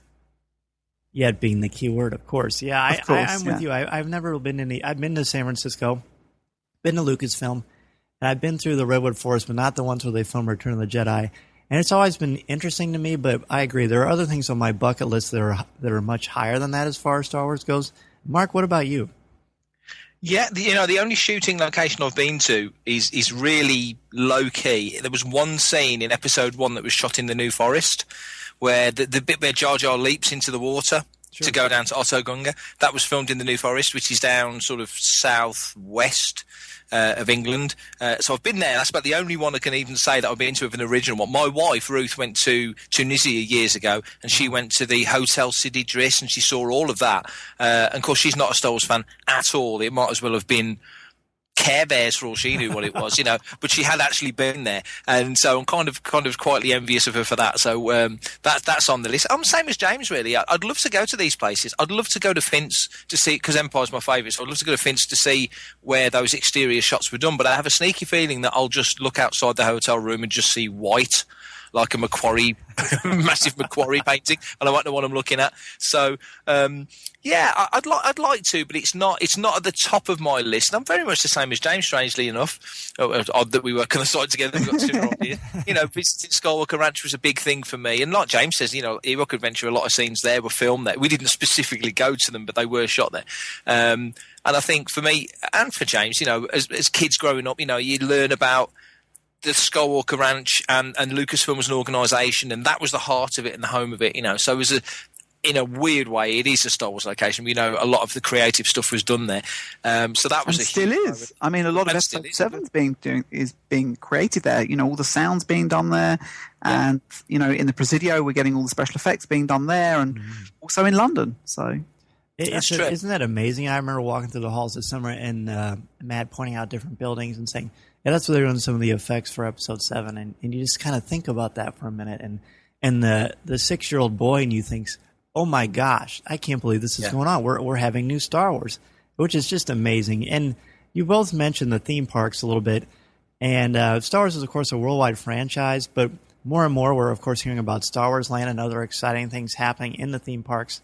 What is it like for the two of you when you know that there are different theme parks of Star Wars coming towards the States, but none where are near and dear to your heart and where you don't have to get on an airplane to visit? That's a good question. The nearest one we will have to us at this moment, anyway, will be Disneyland Paris, which is a train ride away, essentially. So it's a few hours, but it's not too bad. But of course, Disneyland Paris is a lot smaller than the other 2 main parks in the States. But we're, as you know, we're not averse to travelling across the pond. So and we'll make a big holiday of it. I think for me, if it was too close and too available, it might not have quite the same allure. I mean, I'm a big Star Trek fan. I used to go to Vegas every couple of 3 years and go to the Star Trek experience. And that was like a destination thing for me. I wasn't just going to Vegas. It was going to the experience. It was all together kind of things. And when that closed, it was a big deal to me. Now, Star Wars is going to be magnitudes of scale bigger than Star Trek The Experience. But for a fan of that and a fan of this, it's something to latch onto, and it's somewhere you're going to really want to go. So I think for me, I don't know, maybe it's an American thing, or maybe I don't know whether it is or not. I think even if it was 10 miles down the road. And we've got amusement parks nearby where I live, and I don't go that often, rarely. If it was Disney, it would be different. If it was Star Wars, it would be even more different. So, I don't know. I'd have to wait and see. Come on, Disney, build something near me. No, it's going to be near London. Come on, of course. Of course it is. Of course it is. Yeah. James, what about you? I had a Disney-themed wedding. So, Disney to me is very, very dear to my heart and also my wife's. And I love the work that they've done, and I love the creativity that comes out of there. And that's why when George sold the company, I think Disney was the best fit. And we were having this conversation last weekend where, people were saying that had he put the company out for auction, it probably would have gone for somewhere between 20 and 30 billion pounds. But it wasn't about the money. It was about the fact that he wanted a studio to take it over that would nurture it and be creative with it and take it in a positive, forward-thinking direction. And that's exactly what Disney have done. And I think the parks embrace all of that. And I'm so happy that they are taking on this expansion and they're giving us, the fans, pretty much exactly what we want. It's long overdue, and the Star Tours revamp that's coming as well is long overdue, and we know that that's been in the works for a long time, and some of this stuff was actually done when they did the last revamp. Some stuff was already, because George wanted to add new things every year. So some of the stuff that we'll be seeing over the next few years was created in George's day whilst George was still working at the company. So that's going to be very interesting to see. I think having a whole Star Wars land, the biggest independent land that Disney have got in any of their theme parks, is going to be amazing. And I mean, I know when we've been in Florida and when we've been in Anaheim for Celebration, we always get to spend some time either at Disneyland or Disney World respectively. And I'm so looking forward to being able to do that, obviously wearing a Star Wars hat and being immersed in Star Wars. Well, along with the characters and the exclusive merchandise and everything that comes along with that. So, as a huge Disney fan, I'm really looking forward to that. Absolutely, it is a dream come true for me. I worked at the theme parks at Disney World. Oh, really? Okay. Yes, when I was in college, I proposed to my wife there. We had our honeymoon there. Went on a Disney cruise. So same here. We did our honeymoon there as well. Yeah. Beautiful, beautiful. Where did you stay? We stayed in the Swan or the Dolphin. Yes. Whichever you want to call it, because it looks a bit, it's a fish. But anyway. Yes. We were the Polynesian. We stayed the Polynesian. Oh, very nice. Yeah, so, I mean, we had a fantastic time. And, back in 96, which is the year we got married, I was actually fortunate enough to find myself doing some work for IndyCar in the States. I had a 3-year contract. And as luck would have it, I ended up talking to the senior vice president of Hollywood Records at the time. Hollywood Records is the North American label for Disney. And one thing led to another, and I ended up on the studio lot following day, which was an incredible experience. Wow. And I actually bought the wedding topper for our cake in there, a Mickey and a Minnie in wedding outfits, and that actually sat on the top of our cake. So that's outstanding. Outstanding. Yes. Well, that's really, really cool. You both mentioned the fact that it's all about Lucasfilm passing on the baton, or taking the baton with Disney and running it and sharing this experience together. It just added so much, and it's added to the community of Star Wars. I think that was really evident at this year's celebration. It will be evident next summer in London.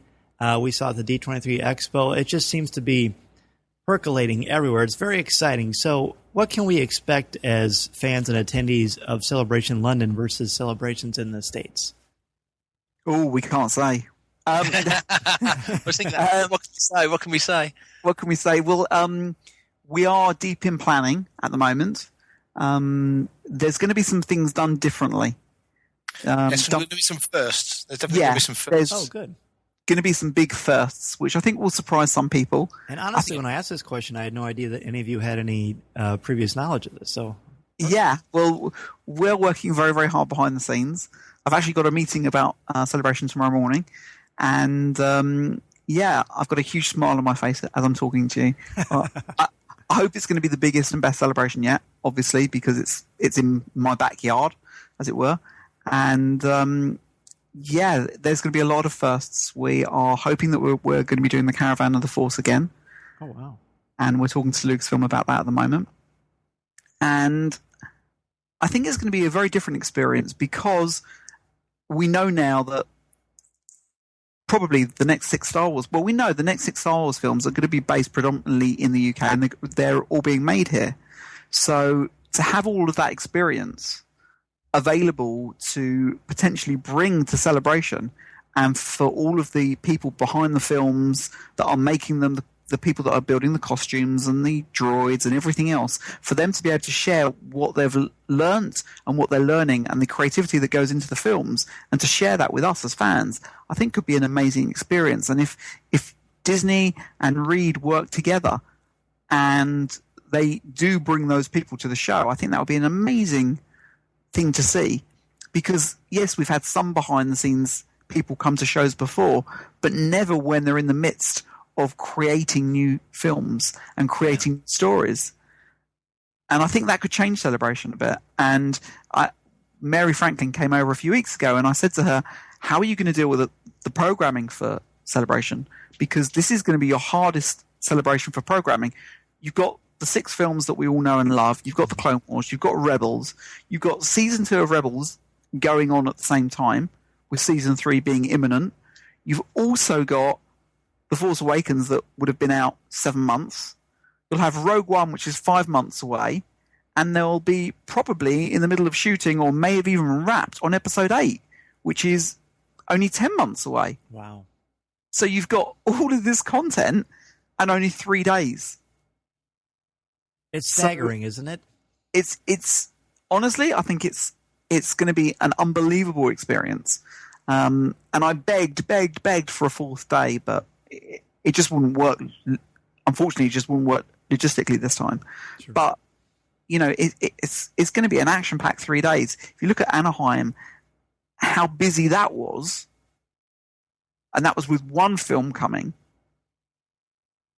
Next year, there'll be 3 films probably in the can or having been made, and maybe even a 4th. Maybe the Young Han Solo film will already be shooting.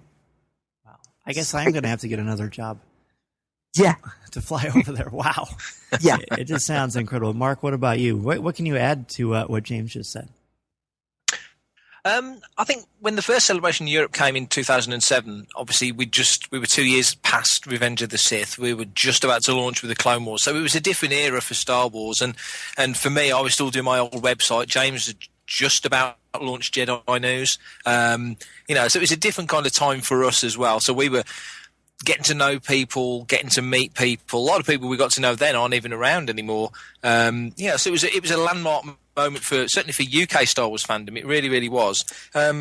Step forward, 9 years now? It's a very different scenario. So, Celebration Europe 2, which was in Essen rather, which we did the Caravan 2 a couple of years ago, was big and successful, but it wasn't on the scale of an American one. But I think the expectation for the XL this time, whereas the first time they just used half of the building, and it's a massive building, this time they're using the majority of the building, so it's significantly larger. It's a 3-day show. It's a sellout pretty much already, and the XL can hold a lot of people. They have London Film and Comic Con, which holds over the weekend. Was about 100,000, possibly more than that. Yeah. So it's a big place, and it's a big show. And like James says, you've got 3 films at least to talk about. Plus, you've got to honour the films that have gone before, because we need to kind of remember, even though we're forging ahead with all these new projects, the actors who were in the original films aren't getting any younger. So, it could be for many of them, sadly, the last chance to see some of these guys at a big convention, big Star Wars convention here in the UK, because, time rolls on. So hopefully they'll tick all the boxes and make sure that we see people from all the existing films going before. Obviously, Force Awakens will be a focus, because by then it's got a very good chance of, having taken a crazy amount of money at the box office, and it'll probably be out on Blu-ray by then. And, so and that's another thing to think about. It'll be out on Blu by then. So much going on, It's a smorgasbord, as I would say, but not when I'm drunk. But yeah, a lot going on. It's going to be a crazy, crazy show, but all in a positive way. And I think if it's done right, we could get some awesome programming. It sounds absolutely amazing. I know Anaheim was just a life-changing experience for Cory and myself. We had a ball and got to talk with both of you a couple times. I know James and Cory chatted quite a bit. I know on Saturday, I believe, of Anaheim. Yes. Pretty cool. Guys, what is your ultimate Star Wars trip experience if money was no option, time was no option? Well, that's a good question. Oof. I think I've had mine, honestly. My wife contacted my very good friend Steve Sansweet about a year before my 40th birthday, and she asked him to recreate a gift that I had from my childhood, which was destroyed. And he couldn't, and it was just one of those things, but he did the next best thing, and he invited me out there. And as a surprise, my wife took me to Rancho Obi-Wan for my 40th birthday, and my birthday's the day before Steve's. And I had such an amazing time, and I went to Lucasfilm, and that was my first time going to Lucasfilm, and I did so many amazing things that trip, and got to spend some amazing quality time with Steve and Bob, and see the Rancho in its new form before it was actually opened as a 501c. I was one of the first people to see the new extension, and it was an incredible experience. And I know that it cost an amount of money to get there and to pull that off, but I don't think money could buy that sort of experience. And that's led to so many things, and my friendship with Steve is amazing, and I include him as one of my closest friends. I can go to him with any issue, whether it's Star Wars or not, and he'll be there, he'll help me. And he is just such an amazing person with such an infinite resource of knowledge in so many different worlds. People don't realize that he's now on his third career. He worked at the Wall Street Journal, where he was a top-class journalist. He gave that up to work at Lucasfilm, where he spent 16 years being head and director of fan relations. And now he's on his third career, where he is running a non-profit organization and doing it incredibly well with Ann Newman and pulling off some amazing things. And the guy's 70 years old, and honestly, sometimes I feel that he's got more energy than me. And he is an incredible guy, and us as fans, we owe so much to him. And the number of times I've heard people say to both Mark and I that they got back into Star Wars and got back into fandom because of Steve's first book. I believe that. Yeah, we hear that all the time. I would say we do. if you ask somebody about Star Wars and how you got back into it or what happened, Steve's book, 8 out of 10 times, that will be the reason why people got back into it. Amazing. That is an incredible story. That, Mark, you've got quite a challenge in front of you now. How are you going to top that? I don't know if I can. You sat on Carrie Fisher's lap in 1983. That'd be good. That would be good. I wish I could say it was me, but it was Warwick Davis. We're very similar, but not quite the same.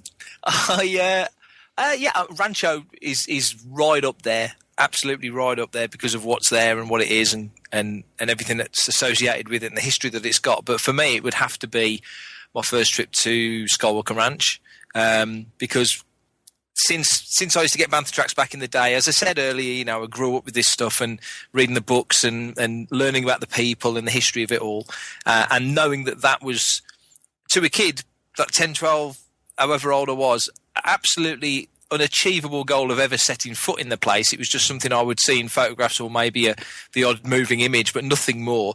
To be there was quite overwhelming. We'd had a great day leading up to it, and we'd been to various places. We've been to where was it we went to, James? Where the statues are? San Anselmo. Yeah, well San done. Anselmo, yeah. Went to San Anselmo. We saw all of that.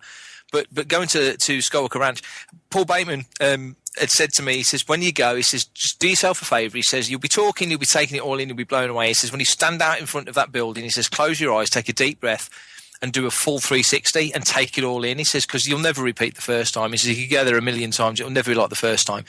And I did exactly what he said, and it was really good advice because it kind of cleansed me in a sort of a strange way, just to be able to just take it all in. So I am actually here. I'm actually here. This is where it all happened. So for me, that was a big moment for me. So I'd have to say, as a fan going to a location, it would be that first visit to Skywalker Ranch. And I hope there's more in the future. But if there isn't, I wouldn't be too sad, because that's inevitably a repeated moment, I think. And I was going to say, doing that together, knowing that I'd done it, and knowing I was anticipating everything that Mark was going to see, and I didn't say anything. I just let Mark walk around, and David Core was an amazing host, and he just let Mark take it all in, and it was incredible. And then I think the icing on the cake was spending 45 minutes with an absolute icon in the film industry, which we didn't, neither of us expected, but this person was just so gracious with his time. I'm talking about Ben Burr. Wow. And we ended up sitting in his office drinking a cup of coffee, and he gave to us to hold an original reel of one of the adverts for Empire. No, it was the original. It was the I know what you're thinking now. It was the original trailer, the very original trailer for Star Wars. That's with that really old logo and the scratchy voiceover. Williams music. Yeah. That was it, and it was that. So we held that. When we walked in, like James says, we walked in, and Dave just knocked. He says, "Oh, let me just see if we can stick our heads around the door." So he knocks on the door, and he sticks his head in, and we're just standing outside, not knowing who it is because there's no name on the door. And he ushers us in, and we walk in, and there's Ben freaking Burt just sitting there, doing his work. And he was working. What he was doing was, obviously this was 2013, so he was. Yep. The Disney thing had happened, and what he was doing, he was taking all the sound reels for Empire, and they were all broken down into separate elements, and he was digitizing everything. So he wanted to get it all. And I think he was joking. In his words, I want to get it all done before Disney come along and take it all away in a big box. But he just wanted to get it all digitized. I've got no doubt that what's on the Star Wars app now, all those little soundboard effects, would have come from what Burt was doing back then. So we all had a cup of coffee, and we just sat down, and he, like James says, he just started talking. And two very quick moments, but very cool moments. He had a biplane hanging from the ceiling, and I'd been talking to him about, because he directed an episode of Indiana Jones called Attack of the Hawkmen, which I'd watched not that long before. So when we were looking at the biplane, the first thought is, that's the biplane from Last Crusade. So when he points to the biplane, I said, is that from Attack of the Hawkmen? And it was, which was kind of cool. And then he got a little, it was a huge display case with, I think it was a sideshow TIE fighter, an Empire Strikes Back sideshow TIE fighter in there. And inside was a little battered, burnt little TIE fighter pilot in the cockpit.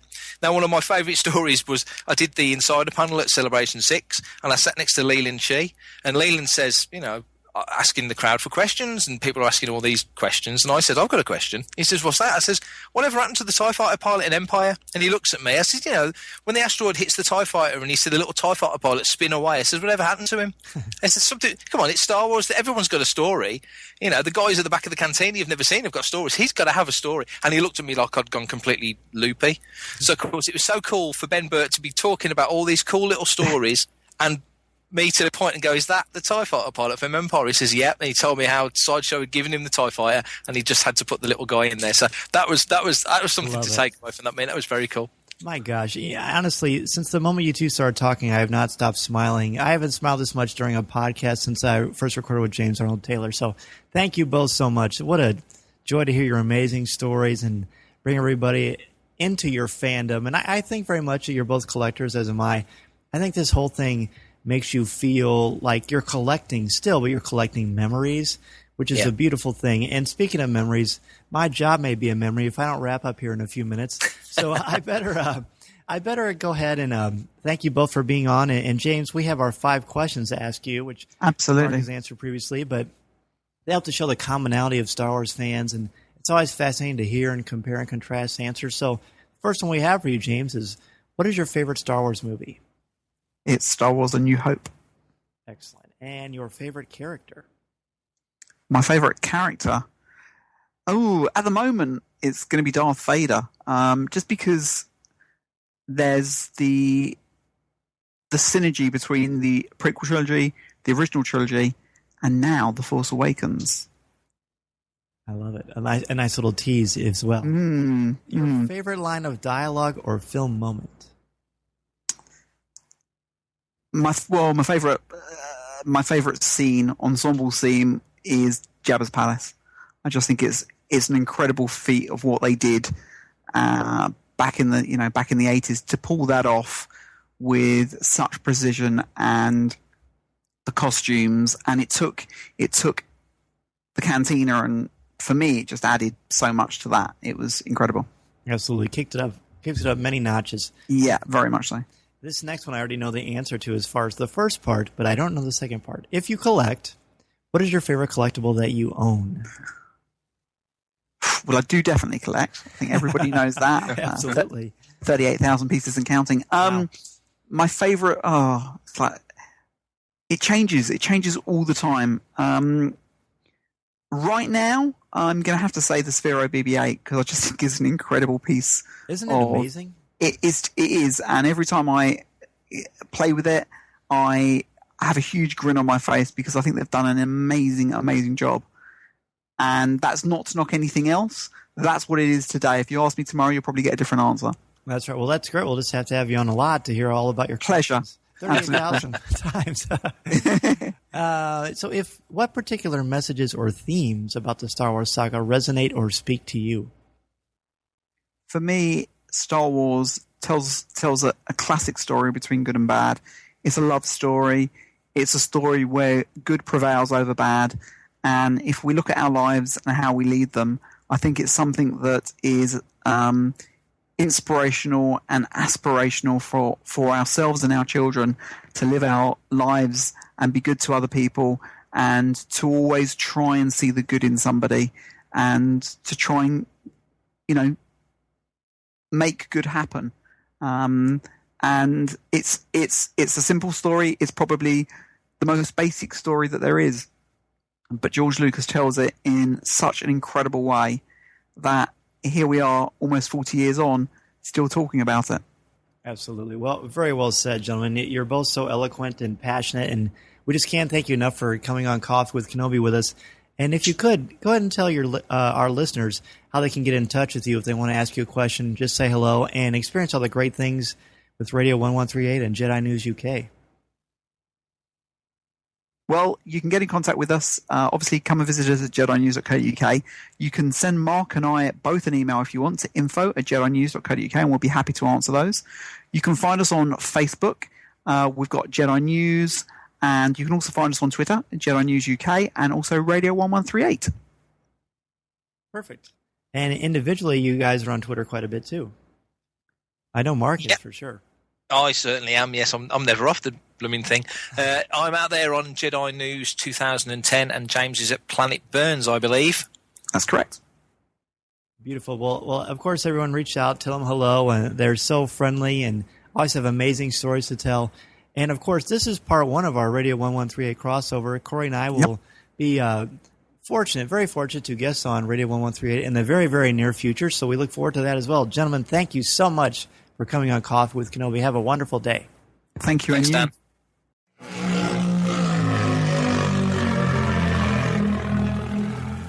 Our topic for show number 46 is Rebels Season 2. What are you most looking forward to in Season 2? What have you enjoyed about the first few episodes? And how do you feel about the evolution of the crew of the Ghost so far, as well as the burgeoning Rebel Alliance? Joining us to discuss Season 2 of Rebels is returning fan favorite and friend of the show, Freddie Prinze Jr. Be sure to send us an email or MP3 with your thoughts, comments, questions, and opinions to feedback@coffeewithkenobi.com. I like the sound of that.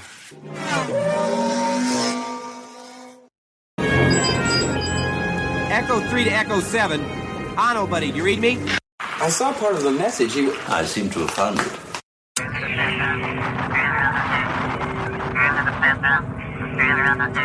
For our first listener email, we have an email from a fan who prefers to remain anonymous, and this fan writes, "Apologies if you've ever mentioned this on the show. I might have missed it, but I don't think so, since I'm a regular listener. In short, Lucasfilm is having an official Star Wars The Force Awakens-inspired fan art contest called Art Awakens. Amateur artists can submit their art for a chance to be showcased in a professional Star Wars art gallery exhibit at Galaxy 1988 in Los Angeles. In November, Gallery 1988 will host a 3-day art exhibit featuring top professional and emerging contemporary artists. All new original pieces of Star Wars art will be auctioned off online to benefit Star Wars Force for Change. Click on the link for details that we have on our website and in our show notes. And the deadline for fan entries is October 11th, 2015. It's a great contest and will be an awesome art show benefiting a great cause. So, Corey, you only got a couple days, my friend. That's right. Yeah, this is pretty interesting to have this kind of be like an art exhibit style inspiration for the Force for Change benefit. It's really interesting to have folks, submit their Force Awakens artwork, inspired artwork. You're going to be featured in a gallery. Like, seriously, is there even a possibility for you to do something like this? Not at the moment. I would love to. Not a lot of time, really. Yeah, I've got about, was it at this time of the recording, 5 days? Yeah. So, I don't have anything at the moment, but I wish I did. I had to be able to snap something together and send it over there and get it hung up and for, like I said, for a good cause.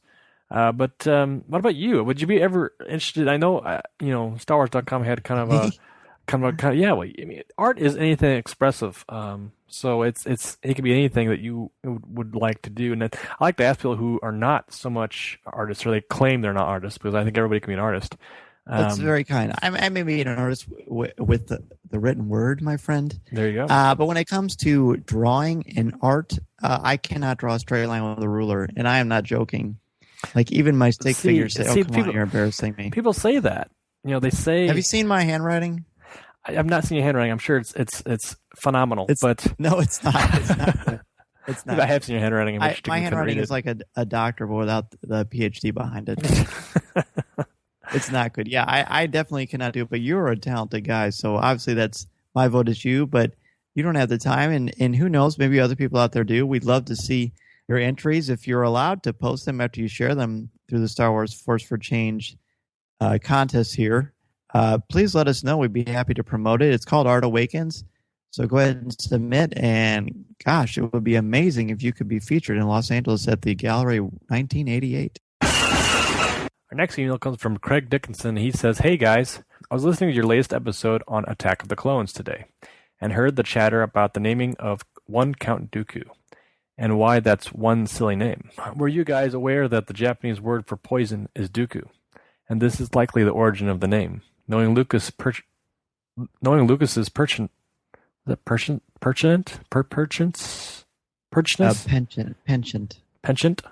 To know that, I learned a new word today. Thanks, Craig. Knowing Lucas's penchant for symbolism. Symbolism. Yeah. Well, he needs to quit making these. He needs to quit making these big words for me to facilitate. All right. Knowing Lucas's penchant for symbolism, this is certainly a coincidence. Oh my gosh, this sentence is ridiculous. Knowing Lucas's penchant for symbolism, this is certainly not a coincidence. Okay. Penchant means like a habit. I figured that was what I meant. Yeah. I'm there. I'm there now. I'm there. I'm with you. We're all fine here now. We're all on the future, yes. Okay. Knowing Lucas's penchant for symbolism, this is clearly not a coincidence. Just saying. Talk to you soon, Craig Dickinson. Now, Craig, I had to fumble through some of those words myself. These big words they're foreign to me sometimes. I appreciate the play on words. I'm sure Dan's really appreciative of the English language. I did not know this. Did you know this, Dan, that Dooku was the Japanese word for poison? Well, here's a little behind the scenes with Kenobi. Yes. Corey. This is the last episode, which you were away. Yes. Working very hard on your degree. And Jeff and I were talking with Jeff, of course. Jeff and I were talking with Scott, of course, about Attack of the Clones. We're almost done with all 6 of the original films, so that's cool. When we were talking about Dooku, I was so much busy defending Dooku to our friends that I forgot about this. And as soon as I read Craig's email, I thought it clicked, and I remembered that. But I think that's an excellent example of the genius of Lucas and how not many times, but often, sometimes his motives are misunderstood or not as appreciated until, of course, education comes to light. So this is cool.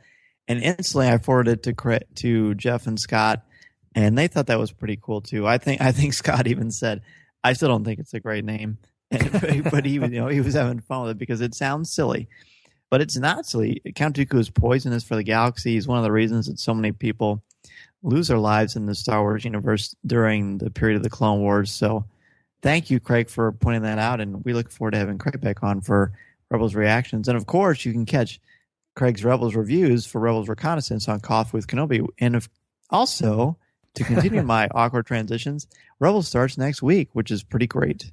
Well, I want to put out there real quick, just from your experience of watching the films and you heard the word Dooku, did you instantly think poison, or you're like, oh, that sounds kind of funky, I just thought it was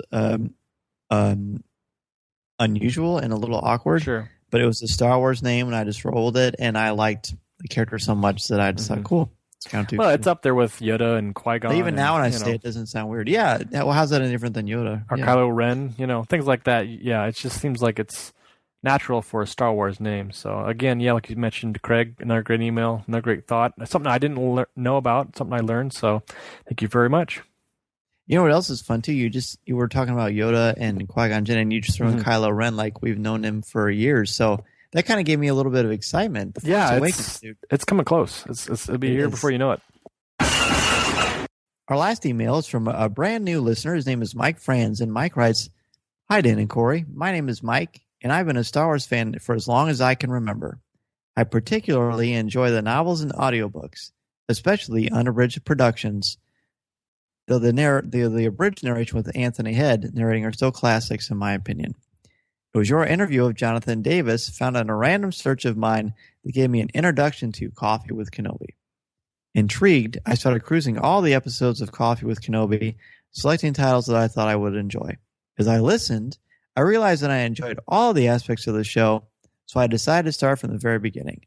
I'm around show number 15 or 16. I started 2 weeks ago, and every time I finish an episode, I automatically play the next one. Thank you for putting your time and talents into the podcast. I've never listened to a podcast before, but I've always been passionate about Star Wars, and now I'm a fan of Coffee with Kenobi. The discussions and scholarly debate that takes place on your podcast are entertaining and enriching.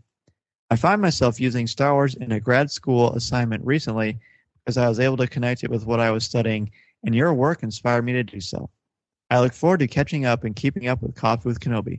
My best to you both, your new fan, Mike Franz." Well, Mike, wow, thank you so much and welcome. And I look forward to when you catch up and you get to this part, although I hope you hear it sooner because that's quite a monumental task you've set out for yourself, and we truly, truly appreciate it. And it's great. I can't even imagine. I don't know. It's pretty cool when people tell me they go back and I listen to our past episodes. It reminds me of when I would catch up on podcasts that I enjoyed. Mm-hmm. So this is a thrill for me, just as a podcasting fan that Mike found us. And actually, the show of Jonathan Davis he's talking about is from Legends Library with Randy and Luke. So thanks, Randy and Luke, for helping us out.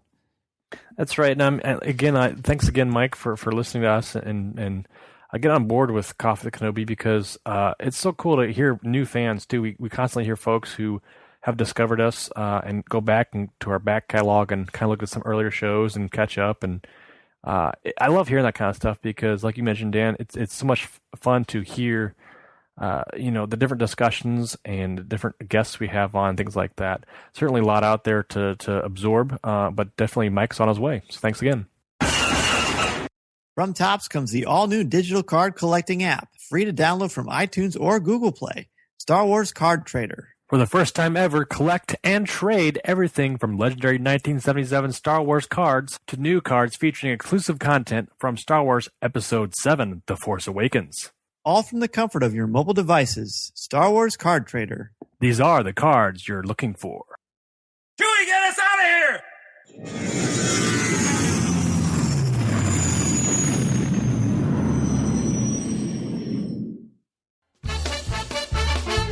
If you would like to respond to our question of the show, have a comment, or just want to say hello, send us an email or MP3 at feedback@coffeewithkenobi.com.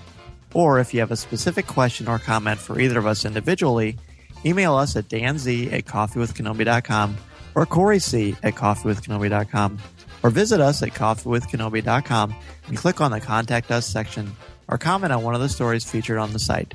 If you enjoy the show, please write a review in iTunes or Stitcher. You can also like the show on Facebook at facebook.com/Coffee with Kenobi, as well as keep up to date at our Twitter feed at Coffee with Kenobi. You can also find us on Tumblr at coffeewithkenobi.tumblr.com. If you enjoy the jazz music, the album is Eye to Eye by Steve Torok. Give the evacuation code signal. That's it for show number 45 of Coffee with Kenobi. A huge thank you to Mark Newbold and James Burns for discussing Star Wars and travel with us. Be sure to check out Radio 1138 on iTunes and to check out Jedi News UK each day for the latest Star Wars news and information. A special shout out to Mediocre Jedi, Mike Audette, Neil Lowry, Dennis Keithley, Angela Souse, Mark Suter, Graham Densham, Jesse, and Laughing Says for their contributions to our Coffee with Kenobi Patreon page. By supporting our Patreon page, you too can win a Coffee Chat podcast of your own. Check out our podcast or the show notes for more information. You can also support the show by using our Amazon.com affiliate link, as well as by purchasing your The Force Awakens movie tickets through the banner on the front page of our website. Thanks also to Rob from the Bearded Trio, the specialist Lazy Dullard, and our Coffee with Kenobi bloggers, everyone who contributed to this show, to all you out there who listen and email Coffee with Kenobi. Don't forget to send us your comments and opinions for the topic for show number 46, Rebels Season 2. This is the podcast you're looking for. This podcast is not endorsed by the Walt Disney Company or Lucasfilm Limited. It is intended for entertainment and informational purposes only. The official Star Wars website can be found at www.starwars.com. Star Wars, all names, sounds, and any other Star Wars-related items are registered trademarks and or copyrights of Disney and their respective trademark and copyright holders. All original content of this podcast is the intellectual property of Coffee with Kenobi unless otherwise indicated. There's no one here. Move along. Move along.